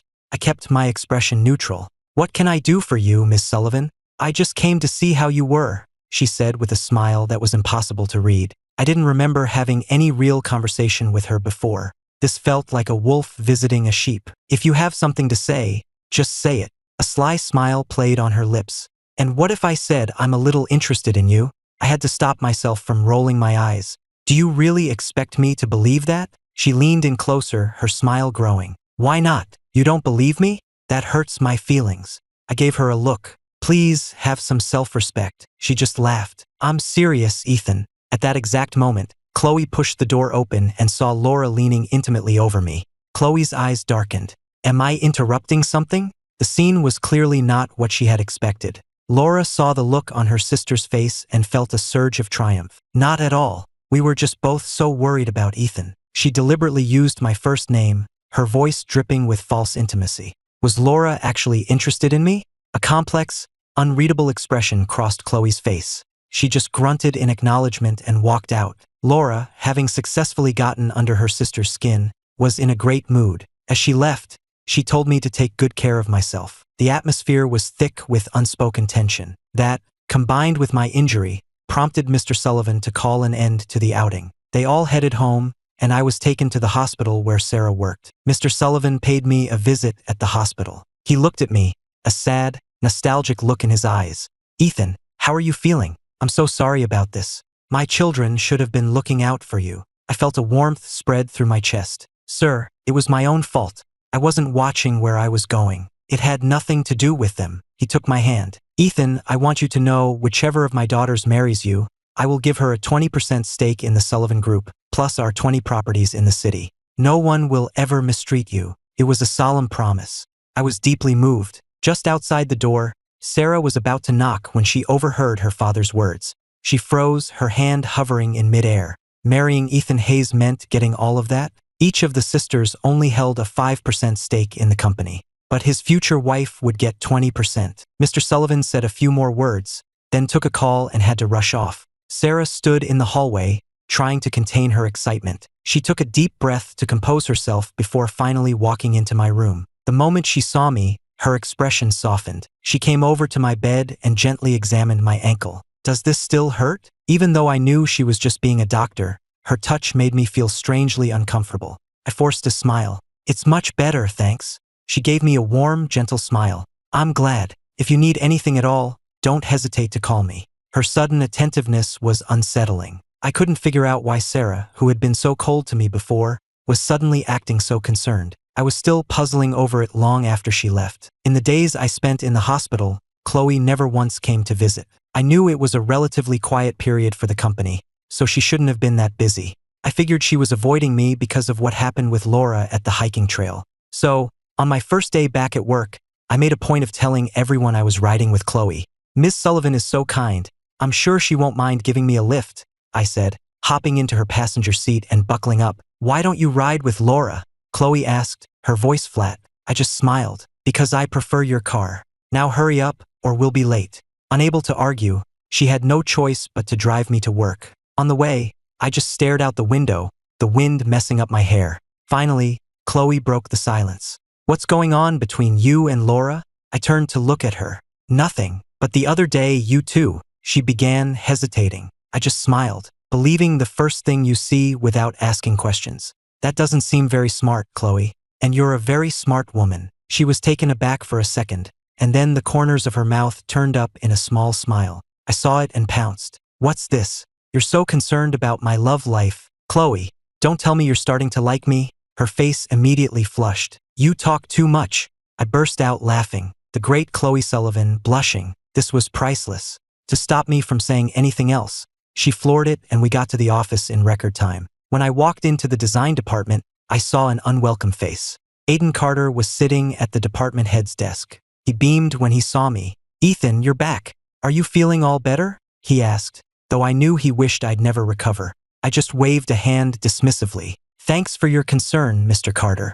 I'm fine. He then added with a smile. That's great. Oh, by the way, Chloe mentioned the department needed a new director, so I volunteered. I hope you don't mind. I laughed. Of course not. You're the man who's going to marry the CEO. A department director is a small price to pay. Aiden's face went pale. Ethan, how can you say that? I was just worried you'd be upset. After all, I come in as your boss while you're still just a junior associate. It's only natural that you'd be a little resentful. It was obvious he was trying to make me feel inferior. So what if he had a fancy degree? Chloe still gave him a position of authority over me. I scoffed. What, are you a mind reader now? You know exactly how I feel? In the time you've wasted making small talk, you could have drafted 2 proposals. You should focus more of your energy on company business and less on pointless games. Aiden was fuming, knowing he couldn't win an argument with me. We parted on that sour note, and I went back to my desk to focus on my work. Around noon, I went to Chloe's office to discuss the next phase of the project, only to find Aiden in there, pestering her. Chloe, it's lunchtime. Let's go eat together, he was saying. I was about to turn and leave when Chloe called out, Ethan, come in. I paused at the door, my eyes fixed on them. Am I interrupting something? Come in, she repeated. We need to discuss the proposal. The clear dismissal left Aiden stunned. He couldn't believe that Chloe, who had never turned him down before, was now brushing him aside for me. He was seething, but he put on a wounded expression. Chloe, I asked you first. Chloe's voice was firm. Company business comes first. Is that a problem? Rejected again, Aiden bit his lip and said nothing. After he left, I watched his dejected retreat and couldn't help but smirk. Are you sure you want to be so cruel to your childhood sweetheart? Chloe shot me a look. The proposal. I chuckled. I guess Laura was right. You really are a workaholic. She didn't reply, just focused her attention on the documents in front of her. By the time we finished revising the proposal, it was already 3 in the afternoon. My stomach chose that moment to let out a loud growl. Chloe raised an eyebrow. Come on, I'll take you to get something to eat. She took me to a small, unassuming noodle shop, one of her personal favorites. We both ordered a bowl of ramen. I couldn't help but smile. I'm surprised a woman like you eats at a place like this. Even here, every move she made was filled with an effortless grace. She took a bite and said coolly, What did you expect me to eat? Filet mignon? Sushi? I shook my head. I just never pictured you enjoying a simple, homey meal like this. My smile widened. Then, my expression turned serious. I love it too, actually. My dad used to make noodles for me all the time when I was a kid. Nothing else ever tasted as good. It's a shame things change. You can never go back. Chloe didn't say anything, just quietly ate her noodles, but I could tell my words had affected her. It was the first time I'd ever mentioned my family to her, and even though it was just a passing comment, it seemed to resonate with her. When we got back to the office, I was about to sit down at my desk when a colleague tapped me on the shoulder.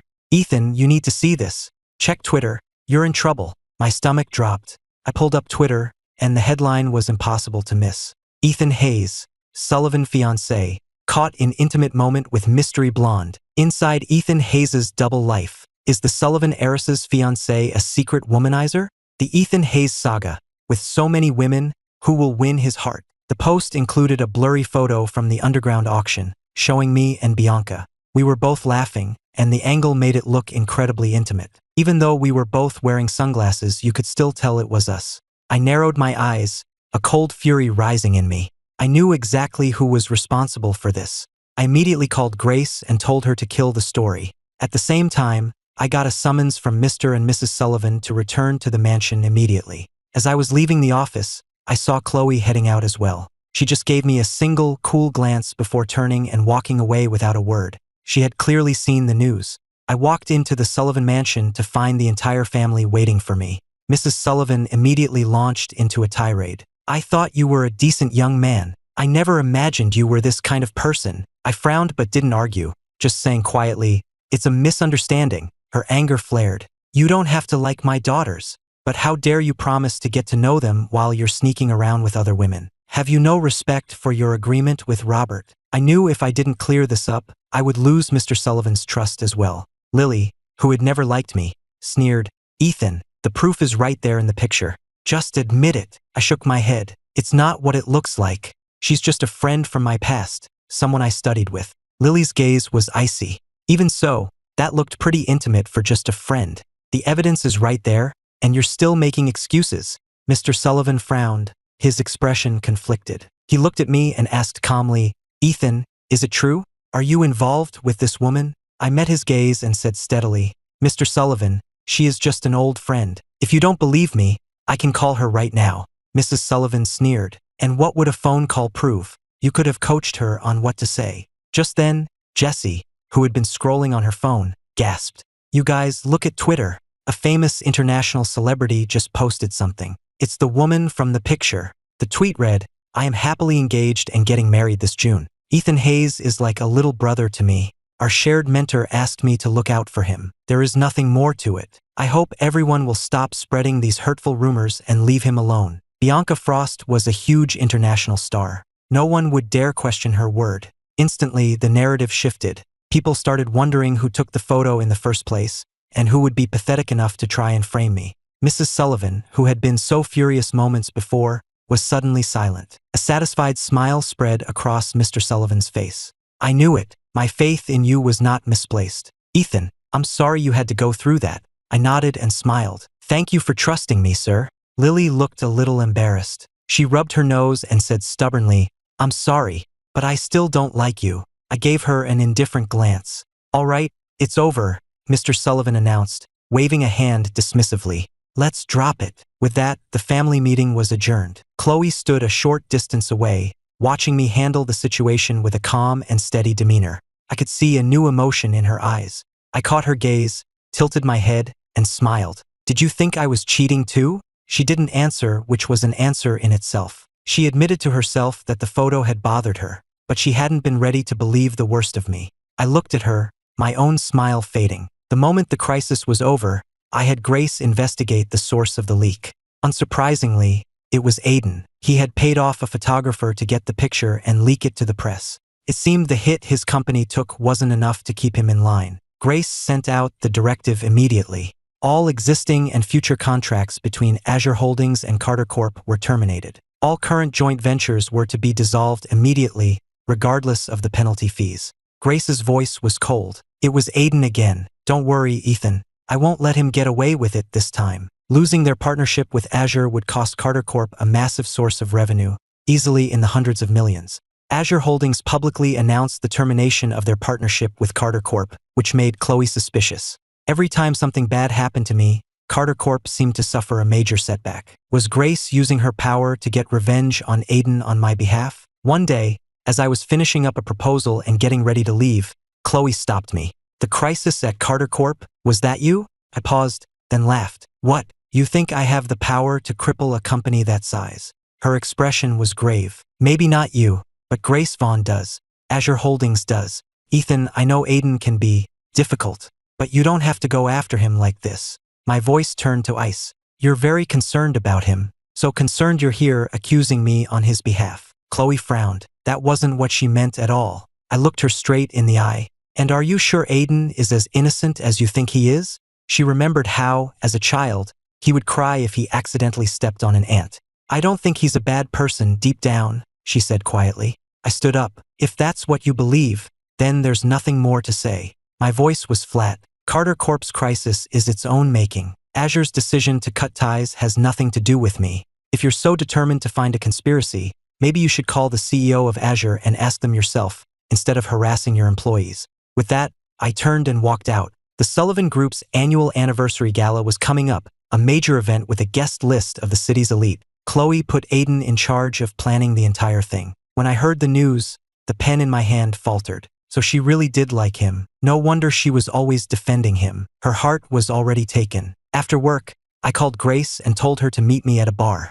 At the bar, Grace swirled the drink in her glass and smiled. You in a bad mood? What happened? Did the Sullivans finally get to you? I threw back my whiskey in one gulp. I told you that's not possible. Grace rolled her eyes. Then why did you drag me out here to drink with you while you sulk? I gave her a light tap on the head. Hey, if you don't want to drink, you can leave. She rubbed her forehead. All right, I'm drinking. I kept downing drinks and soon I was starting to feel a buzz. I decided we should play a game. We'd spin a bottle and whoever it landed on had to go try and pick someone up. If you failed, you had to take 3 shots. Grace lost the first round. She walked over to some guy at the bar and came back 2 minutes later with his number. On the second spin, the bottle landed on me. I staggered to my feet and headed toward a group of people across the room. In that group was Chloe, who frowned as she watched my drunken approach. Was that Ethan? I chuckled, pointing a wobbly finger around their table before it landed on her. You're the best-looking one here. You'll do. Chloe just sat there silently, waiting to see what I would do next. So, beautiful, I slurred. What do you think? The alcohol had made me warm, and I'd unbuttoned the top of my shirt, giving me a disheveled, reckless look. I leaned over her, my hand brushing against her hair. Her scent was intoxicating. A flash of annoyance crossed her face. She pushed me back into a sitting position on the couch, her eyes like ice. Ethan, what do you think you're doing? Hearing her voice, I blinked, confused. Huh? Chloe? Oh, never mind. I pass. I tried to stand up, but she pushed me back down. Stay put. You're drunk. I just laughed. I said I pass. Why are you still bothering me? She pulled me to my feet and started guiding me toward the hotel attached to the bar. You're too drunk to be wandering around. You'll get yourself into trouble. I was pretty much gone at that point and started rambling. Chloe Sullivan is the most annoying person on the planet.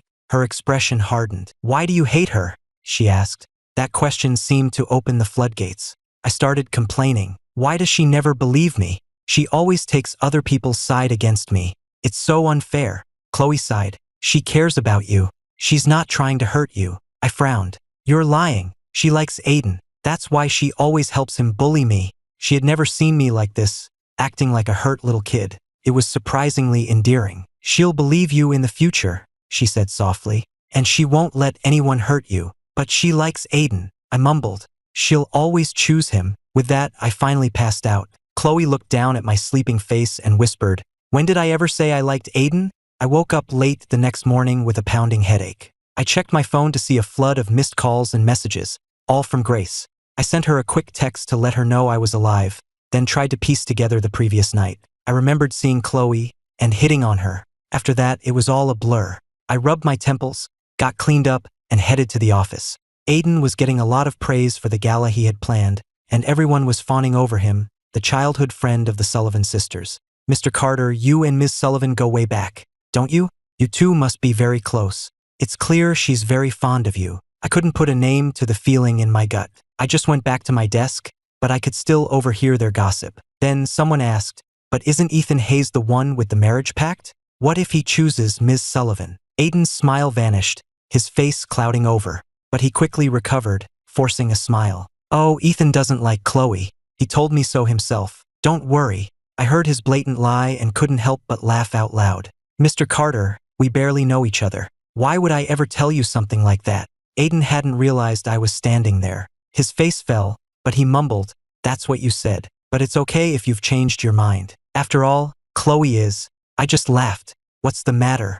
Am I not allowed to like Chloe? Aiden was left speechless and embarrassed. Just then, Chloe walked by. He immediately went over to her, a smile back on his face. "Chloe, I've finished the setup for the gala tonight. Do you want to come see it?" Chloe's expression was as cool as ever. She glanced over at me and said, "Ethan was late today. Dock his pay for 3 days." I glared at her, fuming. She avoided my gaze and left with Aiden to inspect the venue. Half an hour later, her secretary came to my desk. "Mr. Hayes," she said quietly, "Miss Sullivan would like to see you in her office."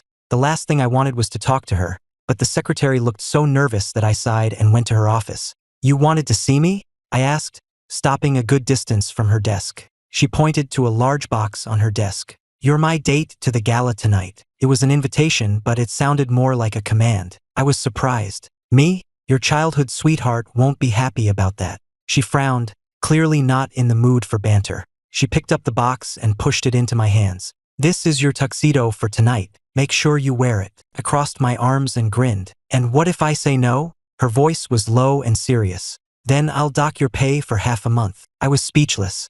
I just took the box and walked out. Chloe watched me leave, a thoughtful look in her eyes. She replayed her own harsh words in her mind and realized she'd been acting irrationally lately. Just then, Aiden saw me walk out of her office carrying the large box, and his expression turned to ice. That evening, I took the box to a restroom to change. But when I opened it, I found the tuxedo inside had been slashed to ribbons.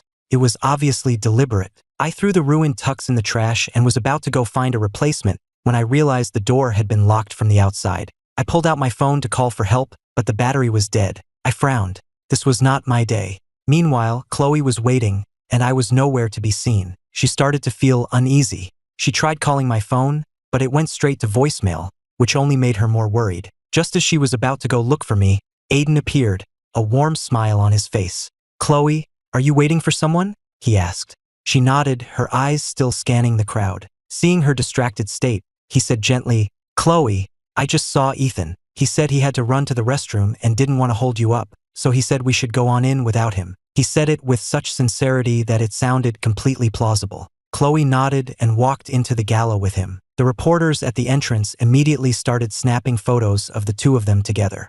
Aiden, wanting to fuel the media frenzy, even leaned in a little closer to her. A few minutes later, another stir went through the crowd at the entrance, just as big as the one for their arrival. Chloe looked over, curious, and saw two people making their entrance. Laura, smiling brightly, and me. I was wearing a sharp white tuxedo, looking every bit the part of a dashing gentleman. An icy look came over Chloe's face. The tuxedo she had given me was black. Did I hate her so much that I had deliberately stood her up and arrived with her sister instead? Laura spotted Chloe and beamed. "Chloe, you're here already." Aiden, seeing me standing there in a brand new tuxedo, was completely dumbfounded. My smile was cold. "Mr. Carter, you look surprised to see me." He snapped out of his shock and shook his head. "No, not at all. I was just surprised to see you two arrive together." I glanced at Laura beside me and smiled. "Yes, well, thanks to your sister's timely rescue, I'd probably still be locked in that restroom. I wonder who would be so malicious as to break the lock and destroy my tuxedo." Aiden's fists clenched, but he forced a smile. "Yes, that's terrible." Just then, Chloe cut in, seemingly coming to Aiden's defense. "All right, that's enough. The gala is starting. As long as you're okay, that's all that matters." My retort died on my lips, and I shot her an annoyed look. Then I turned to Laura, extending my hand in a formal bow. "The music is starting, Miss Sullivan. May I have this dance?" Laura smiled and took my hand. "Of course. I'd be honored." We moved to the dance floor, our movements perfectly in sync. Soon, all the other couples had stopped dancing, content to just watch us, a perfectly matched pair. The handsome man and the beautiful woman, a perfect couple. Chloe watched us dance, and a strange, unpleasant feeling washed over her. Her usual composure began to slip. Laura wasn't right for him, not at all. Aiden saw his chance. "Chloe, should we dance?" he asked eagerly. He had been practicing for this night, hoping to impress her. But Chloe was in no mood to dance. "No," she said flatly, then walked over to the bar and ordered a drink. A few moments later, she felt a strange heat spreading through her body. Her senses, always sharp, told her immediately what was wrong. Someone had drugged her drink. Aiden followed her to the bar. Seeing the sweat beading on her forehead, he asked with concern, "Chloe, are you all right?" While she was still thinking clearly, she said in a cold voice, "I'm fine, go away." He reached out and touched her forehead. It was burning up. He sat down next to her. "You feel like you have a fever. Let me take you to a doctor." The drug was already making her feel terrible, and his touch made it 1,000 times worse. To get away from him, she stood up, ignored his feigned concern, and headed for the elevator, planning to go to her office. Aiden just chuckled and followed her. After my dance with Laura, I instinctively scanned the room for Chloe, but she and Aiden were both gone. Laura seemed to read my mind. "Looking for my sister?" she asked with a sly smile. "I just saw Aiden take her upstairs. If you're curious, you could always go check it out." She was betting I wouldn't want to be a third wheel. My voice was flat. "I'm not interested." But a second later, my phone buzzed. It was a text from Chloe. Just 3 words. "Upstairs. Print room." I turned off my phone screen. Out of sight, out of mind. But the more I thought about it, the more it felt wrong. Chloe wasn't a reckless person. She would never do something like that, especially not during a major company event. I sighed, stood up, and headed for the stairs. Chloe had been smart. Instead of her office, she had gone to the print room. She was slumped on the floor, her body weak, using the last of her strength to text me. She had a feeling that I, of all people, would know what to do. When I got there, I could see she was struggling to stay conscious. I knew a little about medicine, and I could tell she'd been given a powerful drug. Even someone with her iron will was losing the fight. She managed a faint sound, and her eyes fluttered open. Seeing me, she suddenly reached out and grabbed my wrist. "Chloe, what are you doing?" Before I could react, she pulled herself toward me, her eyes burning with a feverish intensity. As her lips got closer, I quickly shifted my weight, pinning her arms. When she still struggled, I used a pressure point on her neck to make her pass out. So much trouble. I stood up and shot a cold look at the unconscious woman, trying to take advantage of me in her state. Unbelievable. Calling an ambulance would cause a scene, so I called the Sullivans' head of security and had them discreetly take her to the hospital. The next day, Chloe woke up to see me sitting by her bed, my expression unreadable. Her eyes widened in surprise. "You stayed here all night?" I ignored her question and said sarcastically, "You're not very careful, are you, Miss Sullivan? Letting someone drug you like that." She knew I was right, so she didn't argue. "Well, now that you're awake, I'm leaving," I said, turning to go. "Laura is very interested in you," she said suddenly. I raised an eyebrow. "And? What's that got to do with you?" "Laura, she's always been competitive with me. She always has to win. I'm worried she's only pursuing you to get at me. Not because she actually likes you," she admitted. I couldn't help but grin. "So, what you're saying is, you're interested in me, and that's why Laura is trying to steal me away?" She was caught off guard by my interpretation and was suddenly speechless. When she didn't answer, I dropped it. After she rested a bit more, we both headed to the office.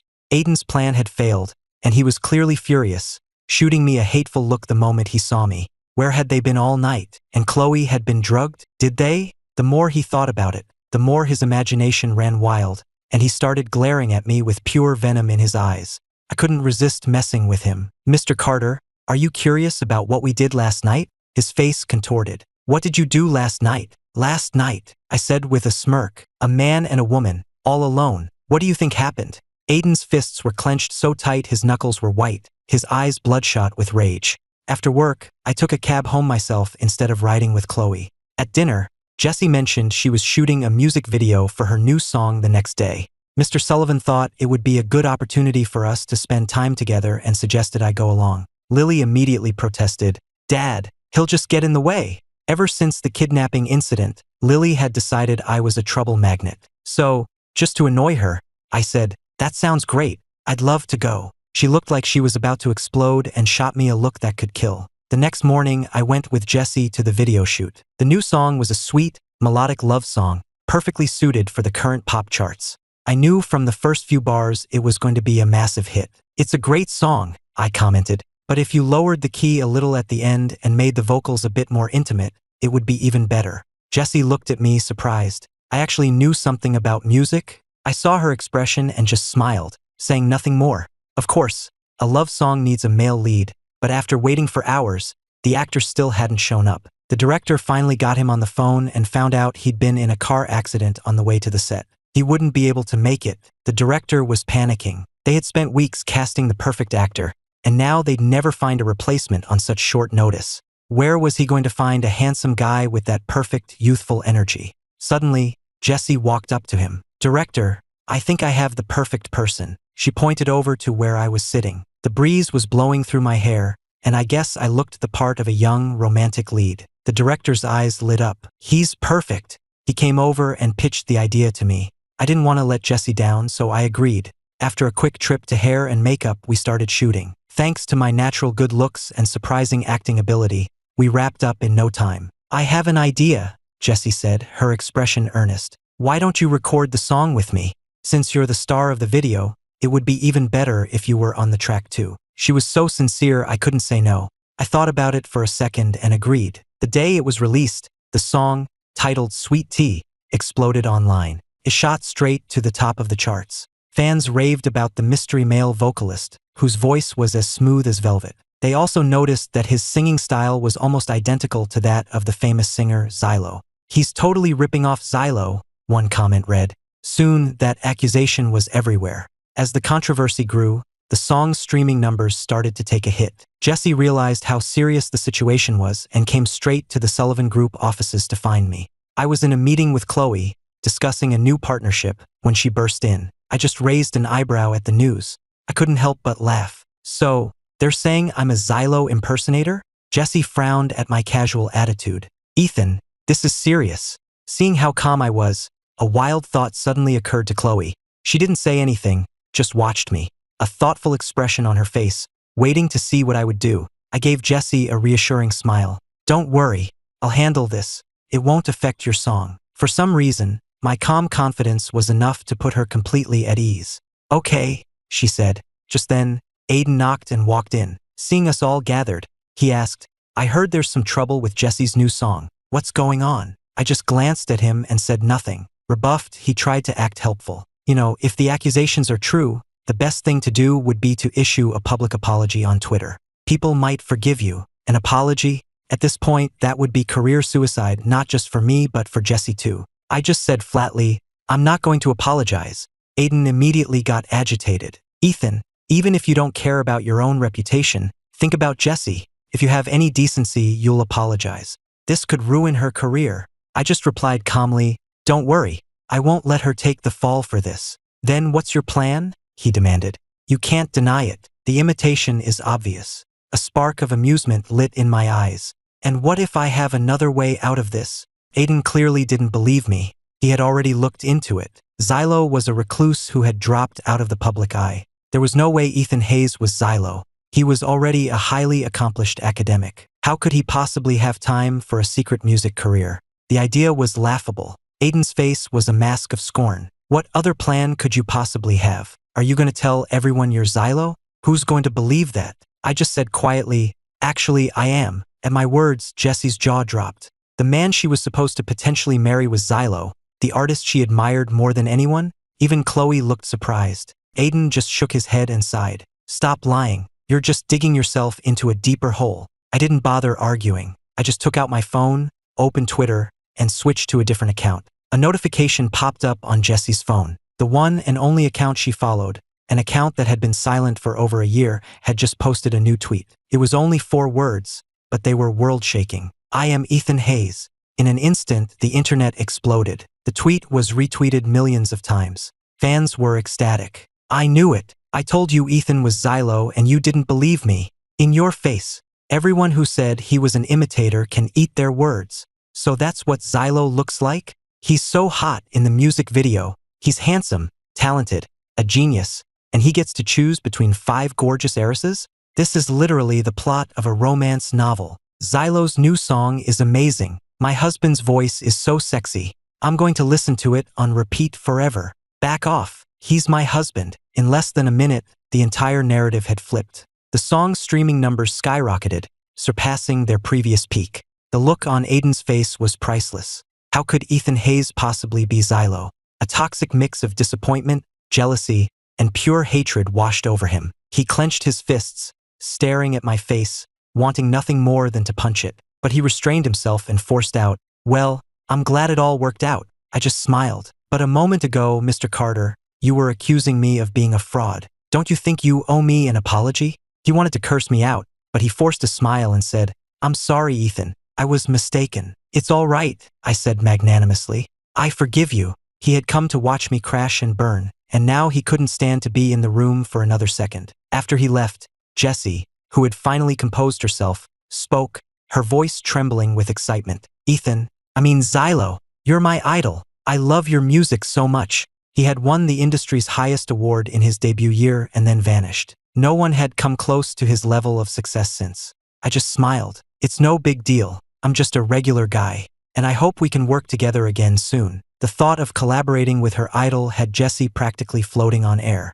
I just nodded and smiled. Jessie left to go deal with the PR fallout, leaving just Chloe and me in the office. Chloe raised an eyebrow, her gaze intense. I never would have guessed.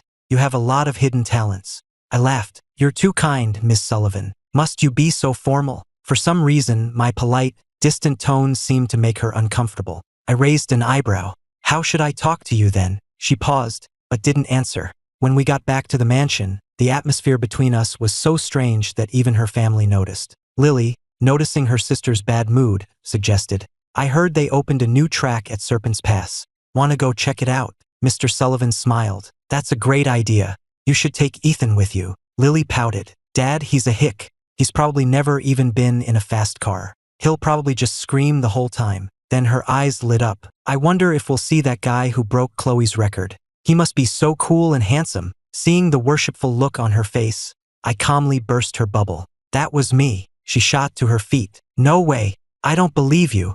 I just shrugged. Believe what you want. She snorted. If it was really you, then you're coming with us tomorrow to prove it. Let's see if you can even handle getting behind the wheel. I wasn't gonna let her off that easy. And what if I am? If you are, she declared, I'll stop calling you a hick. I smiled. And you'll call me your big brother. She was sure she would win. Deal. And if you're not, you have to leave our house forever. I just laughed even harder. Deal. The next day, Lily woke me up herself and dragged Chloe along with us to Serpent's Pass. Lily was a huge racing fan and had always idolized Chloe for her skills. But ever since the mystery driver broke her record, she had a new hero to fantasize about. I changed into a red racing suit that made me look sharp and bold. Chloe's suit was also red, and standing next to each other, we looked like a team. Lily sneered, if you can't handle it, don't embarrass yourself. You can still back out. I just slid into the driver's seat and buckled up. Just watch.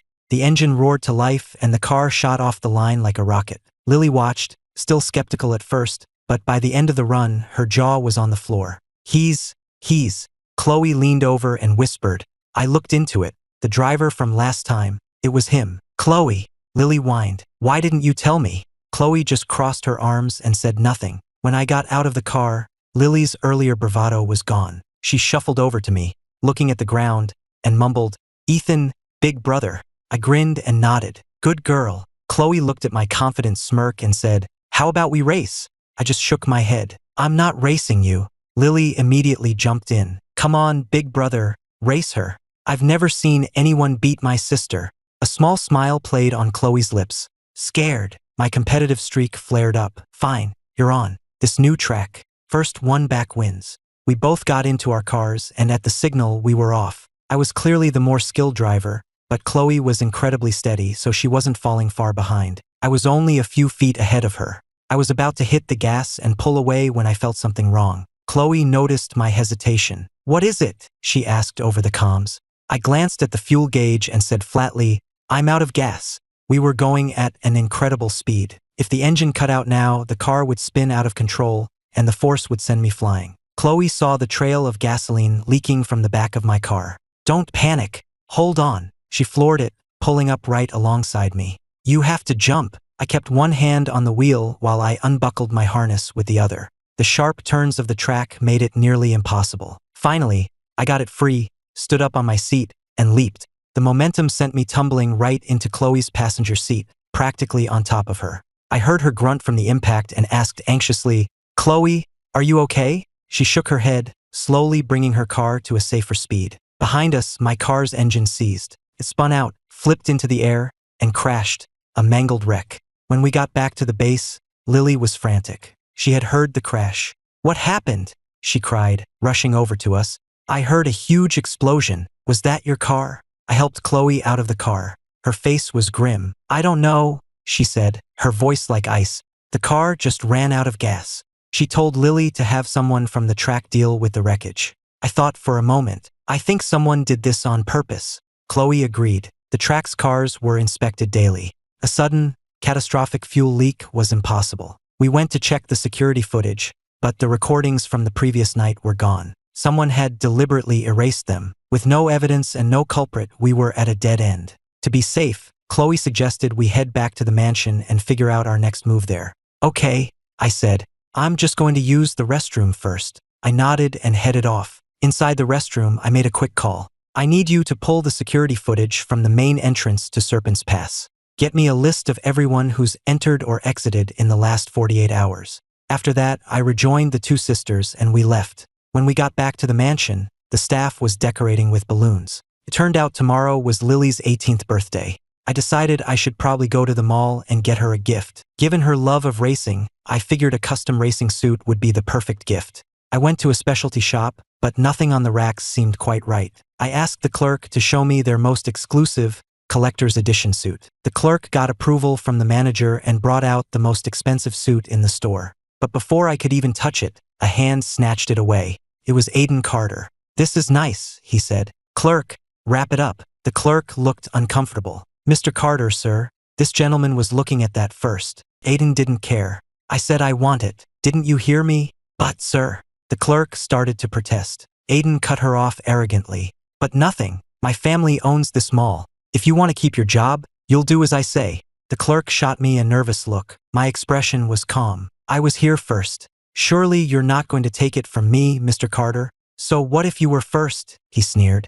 When I want something, I get it. Whether it was the suit or Chloe, he was determined to win. I stepped closer, glanced at the suit, then looked down at him. You're absolutely sure you want this suit? He just laughed arrogantly. It's in my family's mall. I can have whatever I want. I just chuckled. If you want it that badly, Mr. Carter, be my guest. The next day was Lily's birthday party, and the Sullivans had invited Aiden to attend. When it was time to open presents, Lily gasped when she opened Aiden's gift. Oh my God, this racing suit is amazing. You shouldn't have. Thank you, Aiden. He just smiled. Don't mention it. It wasn't that expensive. Then he shot me a smug look. When she got to my gift, it was just a small box. Aiden put on a concerned expression. Ethan, that seems a little underwhelming, don't you think? Lily opened the box and saw a car key inside. She gasped, her hands flying to her mouth. No way. This is the key to my dream car. The one-of-a-kind Bugatti La Voix Noire. It's priceless. Big brother, you're a magician. How do you get these things? She was overjoyed. For her, this gift meant more than all the others combined. Aiden looked at the racing suit he'd given her and suddenly felt that his gift was the pathetic one. I took a sip of my drink and said casually, I guess Carter Corp is doing so well they can afford to look down on a gift like that. Aiden was so humiliated he couldn't even look up, just sat there clenching his fists under the table. Chloe's gift was last, and Lily was buzzing with anticipation. Inside the box was a legal document. You've always loved Serpent's Pass, Chloe said. Now that you're 18, it's yours. Chloe's gift was another showstopper.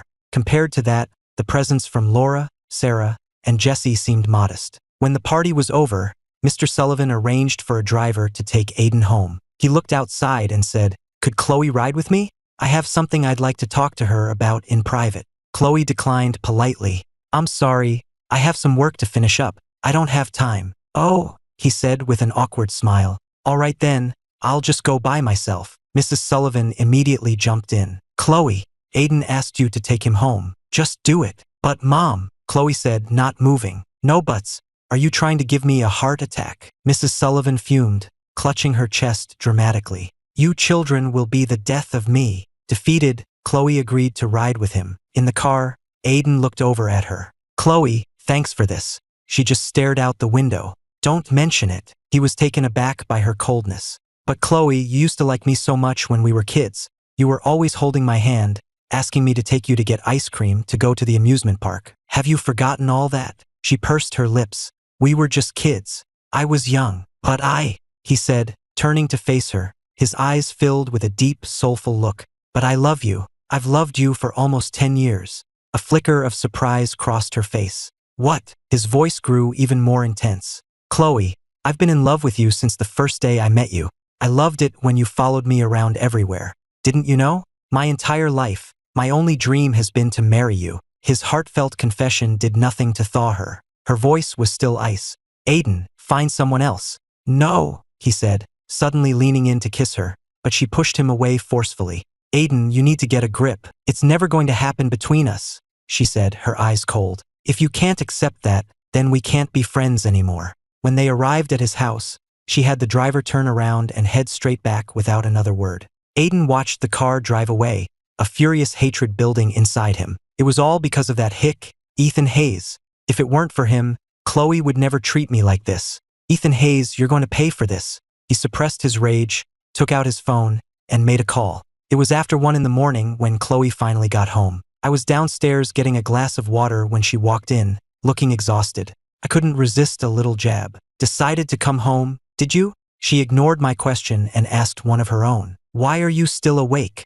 I just laughed. I was thirsty. What? Did you think I was waiting up for you? My words seemed to bother her. You should get some sleep, she said. We have a contract signing with a new partner tomorrow. I need you to be there. Without waiting for a reply, she went to her room. The new partners were known for their punctuality, so I got up early the next morning and went straight to the hotel where the meeting was being held. Our partner on this project was the Sterling Corporation, a major player in the jewelry industry. In the current market, they were the only real competitor to Azure Holdings. Sterling's vice president, Melinda, was there to personally negotiate the contract. But as she reviewed the contract, her eyes kept darting over to me. I've read the proposal, she said with a seductive smile. It's very impressive. Was this your work, Mr. Hayes? She stared at me so intensely I felt like she was trying to undress me with her eyes. I was repulsed by her blatant flirting, but I just nodded politely. Yes, it was. If you have any concerns, we can certainly discuss them. She extended a hand to me. I've heard a lot about you, Mr. Hayes. You're even more impressive in person. Perhaps we could discuss the details of this partnership over a private dinner. Chloe saw the woman's hand on mine, and her expression turned to ice. She subtly pulled me back. If you have any questions, Miss Sterling, you can direct them to me. Ethan is my fiancé. I'm fully aware of all his ideas on the matter. My eyes widened. Her fiancé? But to keep the deal from falling apart, I had to play along. Melinda's smile vanished. I wasn't aware you and Mr. Hayes were engaged, Miss Sullivan. It's only a matter of time, Chloe said coolly. Melinda's voice turned sharp. If you're going to be so unpleasant, Miss Sullivan, then perhaps we have nothing further to discuss. I jumped in with a light laugh. Ms. Sterling, my team worked around the clock for a week on this proposal. Are you really going to kill the deal just because you're in a bad mood? She just sneered. Sterling Corporation doesn't need this deal. It's a drop in the bucket for us. With that, she stood up to leave. Then she paused and smiled at me. Of course, if Mr. Hayes were to come and see me personally, perhaps we could still find a way to make this work. Chloe's face was a mask of ice. That won't be necessary, Ms. Sterling. Melinda's expression turned ugly. Fine, have it your way. Sterling Corporation will never do business with the Sullivan Group again. Chloe stepped slightly in front of me and said with a cold smile, the Sullivan Group does not need to resort to such tactics. Melinda was livid. She shot Chloe a hateful look. We'll see about that. Then she stormed out. I was surprised that Chloe had stood up for me like that. I had been about to say something myself, but now I just looked at her and asked, were you just defending me? She met my smiling gaze, and for a second, something flickered in her eyes. Then she looked away. I won't stand by and watch one of my employees be sexually harassed, she said quietly. I knew she wasn't one for emotional displays, so I let it drop. So what now? Sterling just pulled out. This is going to be a big problem for the company. She looked thoughtful. I already have a backup plan. One failed partnership won't sink us. I was curious. What's the plan? I've already been in talks with an international firm, she said. It will be more expensive, but the company can afford it. I pressed her. Why not partner with Azure Holdings? She hesitated. Azure is notoriously difficult to work with. They're unpredictable. Trying to get a meeting with their CEO could take months. I cut her off. Don't worry about it. I'll handle it. I guarantee I can get you a meeting with the CEO of Azure by tomorrow. You? She said, staring at me, a new, intense curiosity in her eyes. I had my own reasons for this. Sterling and Azure were fierce competitors in the jewelry market. A partnership between us and Azure would not only expand our own market share, but would also give Azure a significant advantage over Sterling. Don't worry, I said. It's a win-win. Azure won't say no. Thinking of my connection to Grace Vaughn, Chloe didn't argue. She just nodded. The next day, news of the failed partnership between Sterling and the Sullivan Group was everywhere. Everyone expected the Sullivan Group to take a major hit. But then, a new rumor started to spread. The Sullivan Group was in talks with Azure Holdings. I pulled some strings behind the scenes, and the deal was finalized in 2 days. A week later, our new jewelry line went into production. My plan was to do a limited presale. If it went well, we would move into full-scale production. Less than 10 minutes after the presale went live, I was summoned to Chloe's office. She looked at me, a rare hint of excitement in her voice. Ethan, the entire presale collection sold out in under 5 minutes. I was a little surprised myself. Really? She nodded. Not only that, our website and Twitter feed are being flooded with people demanding we release the full collection. I pulled up Twitter, and the news about our jewelry line was the top trending story. I clicked on the main post, and the comments were overwhelmingly positive. OMG, this jewelry is gorgeous. Gorgeous is an understatement. This collection is better than anything else out there. I still think the designer Aura is the best, but this is pretty good too. Aura's work is legendary. We should just be happy someone is making something this good in a similar style. I kept scrolling, and then my eyes froze on one comment. Wait a minute, doesn't this collection look really familiar? It's like 70% similar to Aura's award-winning design from last year's international design competition. I watched as the comments section exploded, a sense of dread washing over me. I want a refund. I'm not paying for a plagiarized design. A singer should stick to singing. What a joke. A few loyal fans tried to defend me, but they were drowned out by a sea of accusations. Just then, the phone in her office rang. Chloe answered, and her expression grew more and more grim. She hung up and looked at me. The sales department is being flooded with cancellation requests. I wasn't panicked. After a moment, I said calmly, Chloe, tell the sales department to release the First Sight collection. She saw the look of determination on my face, understood, and immediately made the call. The moment the new collection went live, Twitter exploded again. What is going on? The first collection was a ripoff, but this one is a direct copy of Aura's design. Do they have no shame? The Sullivan Group is disgusting. Fire that designer. He's a disgrace. Chloe read the comments, her brow furrowing in concern. I saw the worry on her face and just smiled. Chloe, trust me. This is going to be a huge victory for our new jewelry division. That afternoon, what was supposed to be a launch party had turned into an emergency press conference. Everyone wanted answers. The room was filled with reporters, their cameras all pointed at me. I took the microphone and began. This new jewelry collection is...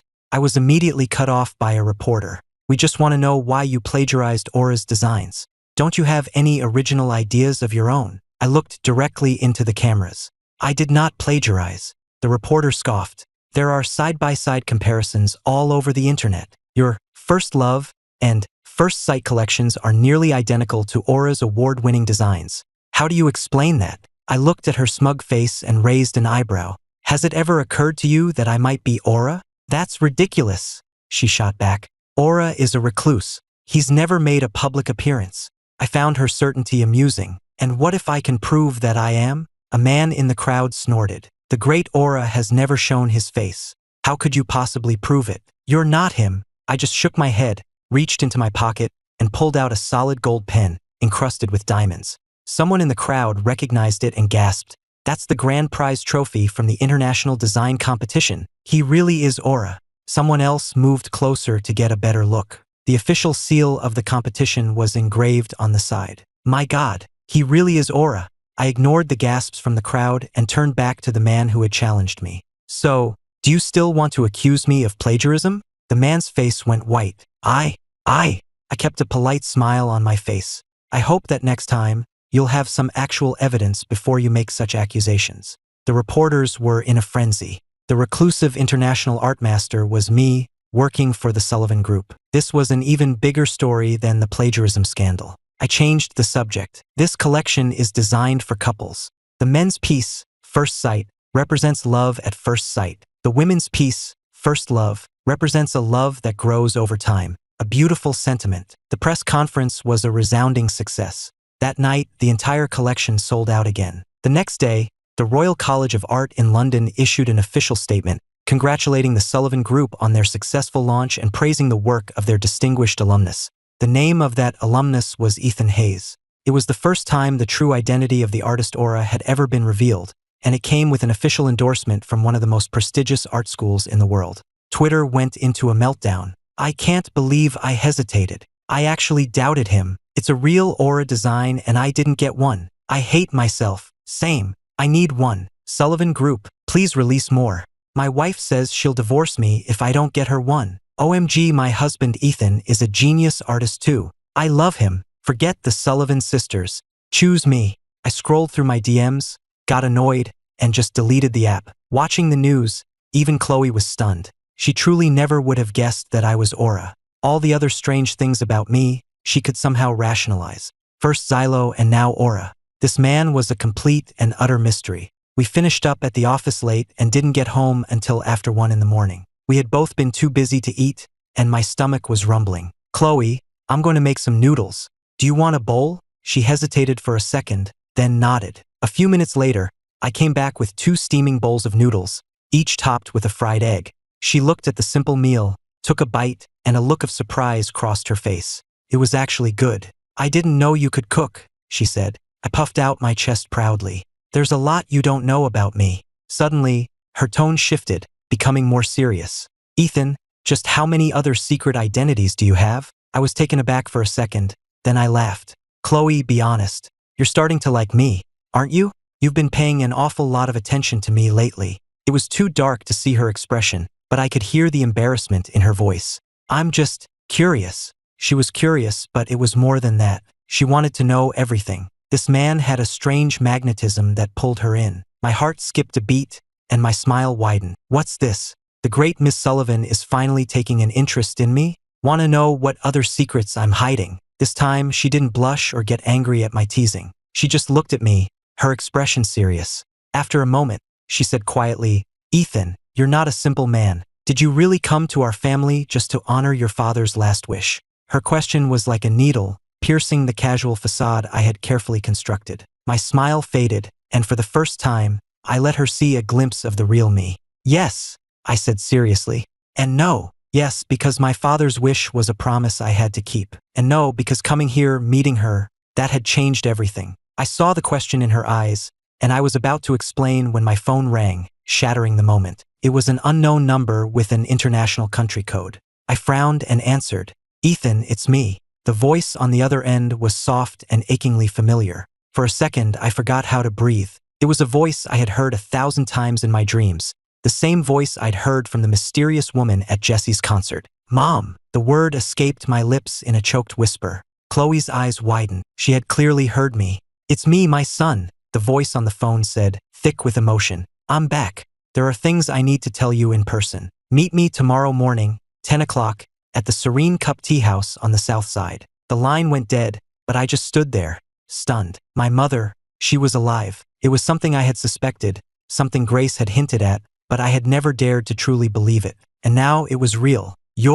Chloe began, her voice hesitant. Your mother. I just nodded, my emotions a tangled mess. I looked at her and gave a weak, wry smile. It looks like I have even more secrets than you thought. Maybe tomorrow, I'll finally get some answers. The next day, I went to the Serene Cup alone. When I opened the door to the private room, a breathtakingly beautiful woman was standing there. She looked almost untouched by time, but her eyes held a universe of sadness and longing. It was her, the woman from the concert. Mom, I said, my voice hoarse.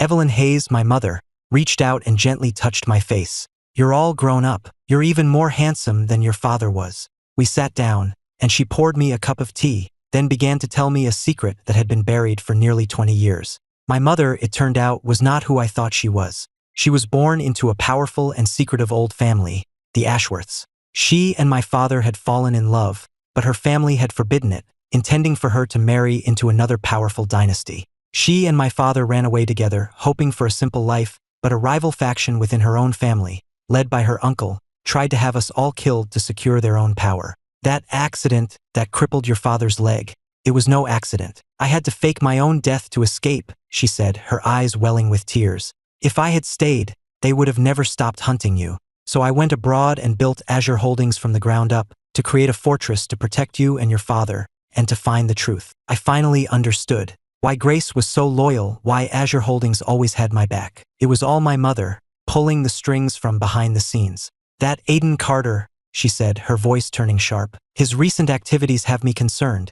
I've discovered that his family has ties to my uncle's faction. The incident at Serpent's Pass, I looked into it. He bribed the mechanic to sabotage your car. My blood ran cold. It was him. Mom, don't worry, I said, looking her in the eye. I'll handle it. Now that you're back, you're not leaving again. She nodded, a look of relief on her face. Of course not. I came back to protect my family. After leaving the tea house, I had Grace send me the complete file on Aiden, including the bank transfers and recorded calls with the mechanic. That evening, the atmosphere in the Sullivan living room was tense. Aiden happened to be there, chatting with Mrs. Sullivan. I tossed a manila folder onto the coffee table in front of them. What's this? Mr. Sullivan asked, frowning. A little gift from Aiden, I said, my eyes fixed on his pale, terrified face. I thought everyone should see it. Chloe opened the folder, and as she read, her beautiful face became a mask of cold fury. Lily leaped to her feet, pointing a trembling finger at him. Aiden, you bastard! You tried to kill my brother and my sister.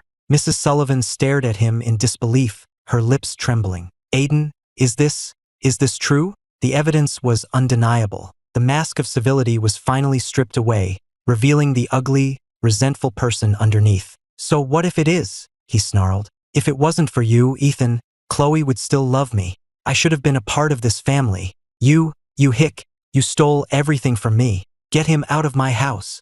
Mr. Sullivan roared. The bodyguards dragged a struggling Aiden out. At the door, he turned and gave me a look of pure, venomous hatred. I knew this wasn't over. A desperate man is a dangerous man. Sure enough, 2 days later, I got a phone call that made my blood run cold. It was Aiden. Ethan Hayes, you want Chloe to live? Come to the abandoned factory on the edge of town. Come alone. No cops, no one. Or you can come and collect her body. In the background, I could hear Chloe's muffled cry of pain. My heart seized in my chest, and a white-hot rage surged through me. I forced myself to stay calm. I hung up and immediately dialed another number.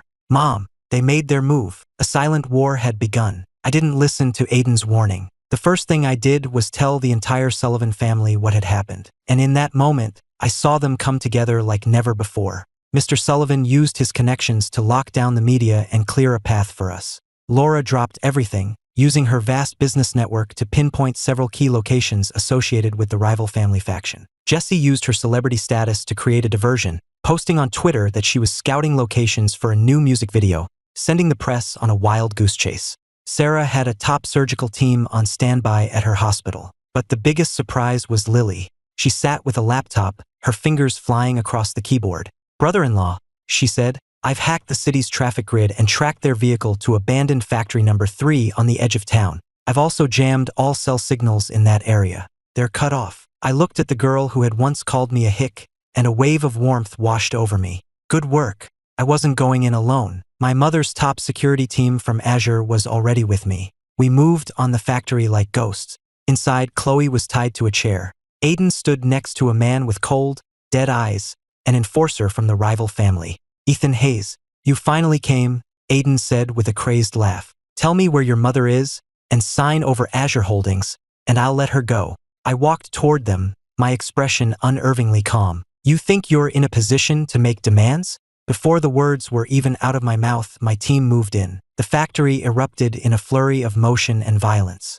I went straight for Chloe, cutting her ropes. Are you okay? I asked, pulling her behind me, my voice trembling slightly. She shook her head, her eyes fixed on my back, her expression a mixture of fear and a strange new resolve. Ethan, she said, be careful. Aiden, seeing he was losing, pulled a knife and lunged at me like a madman. I sidestepped his attack and sent him flying with a kick. The other man was quickly subdued by my team. Just then, the police, alerted by Lily, swarmed the building, arresting everyone. When the dust settled, Carter Corp was bankrupted by a mountain of charges, from corporate espionage to embezzlement. Aiden himself was sentenced to life in prison for kidnapping and attempted murder. The crisis was over, and life at the Sullivan mansion returned to normal, but some things had changed forever. Laura and Chloe were no longer at odds.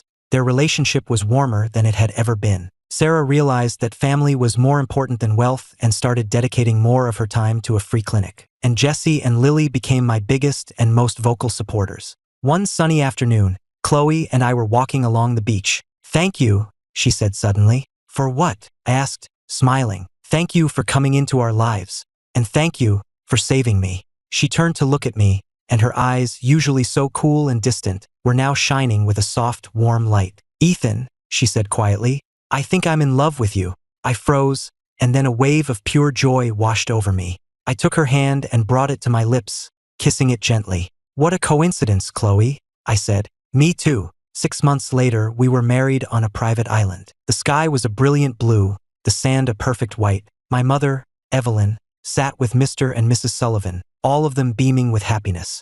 The 4 bridesmaids, Laura, Jessie, Sarah, and Lily, were all stunning. I stood at the end of the aisle, watching as Mr. Sullivan walked Chloe toward me. In her white dress, she looked like an angel. Mr. Sullivan placed her hand in mine. I slipped the ring I had designed for her, a ring called Eternity, onto her finger, and then, in front of all our family and friends, I kissed my bride. "Chloe," I whispered, "from this day forward, you are my home." She rose up on her toes and whispered back in my ear, "And you, Ethan, are my world."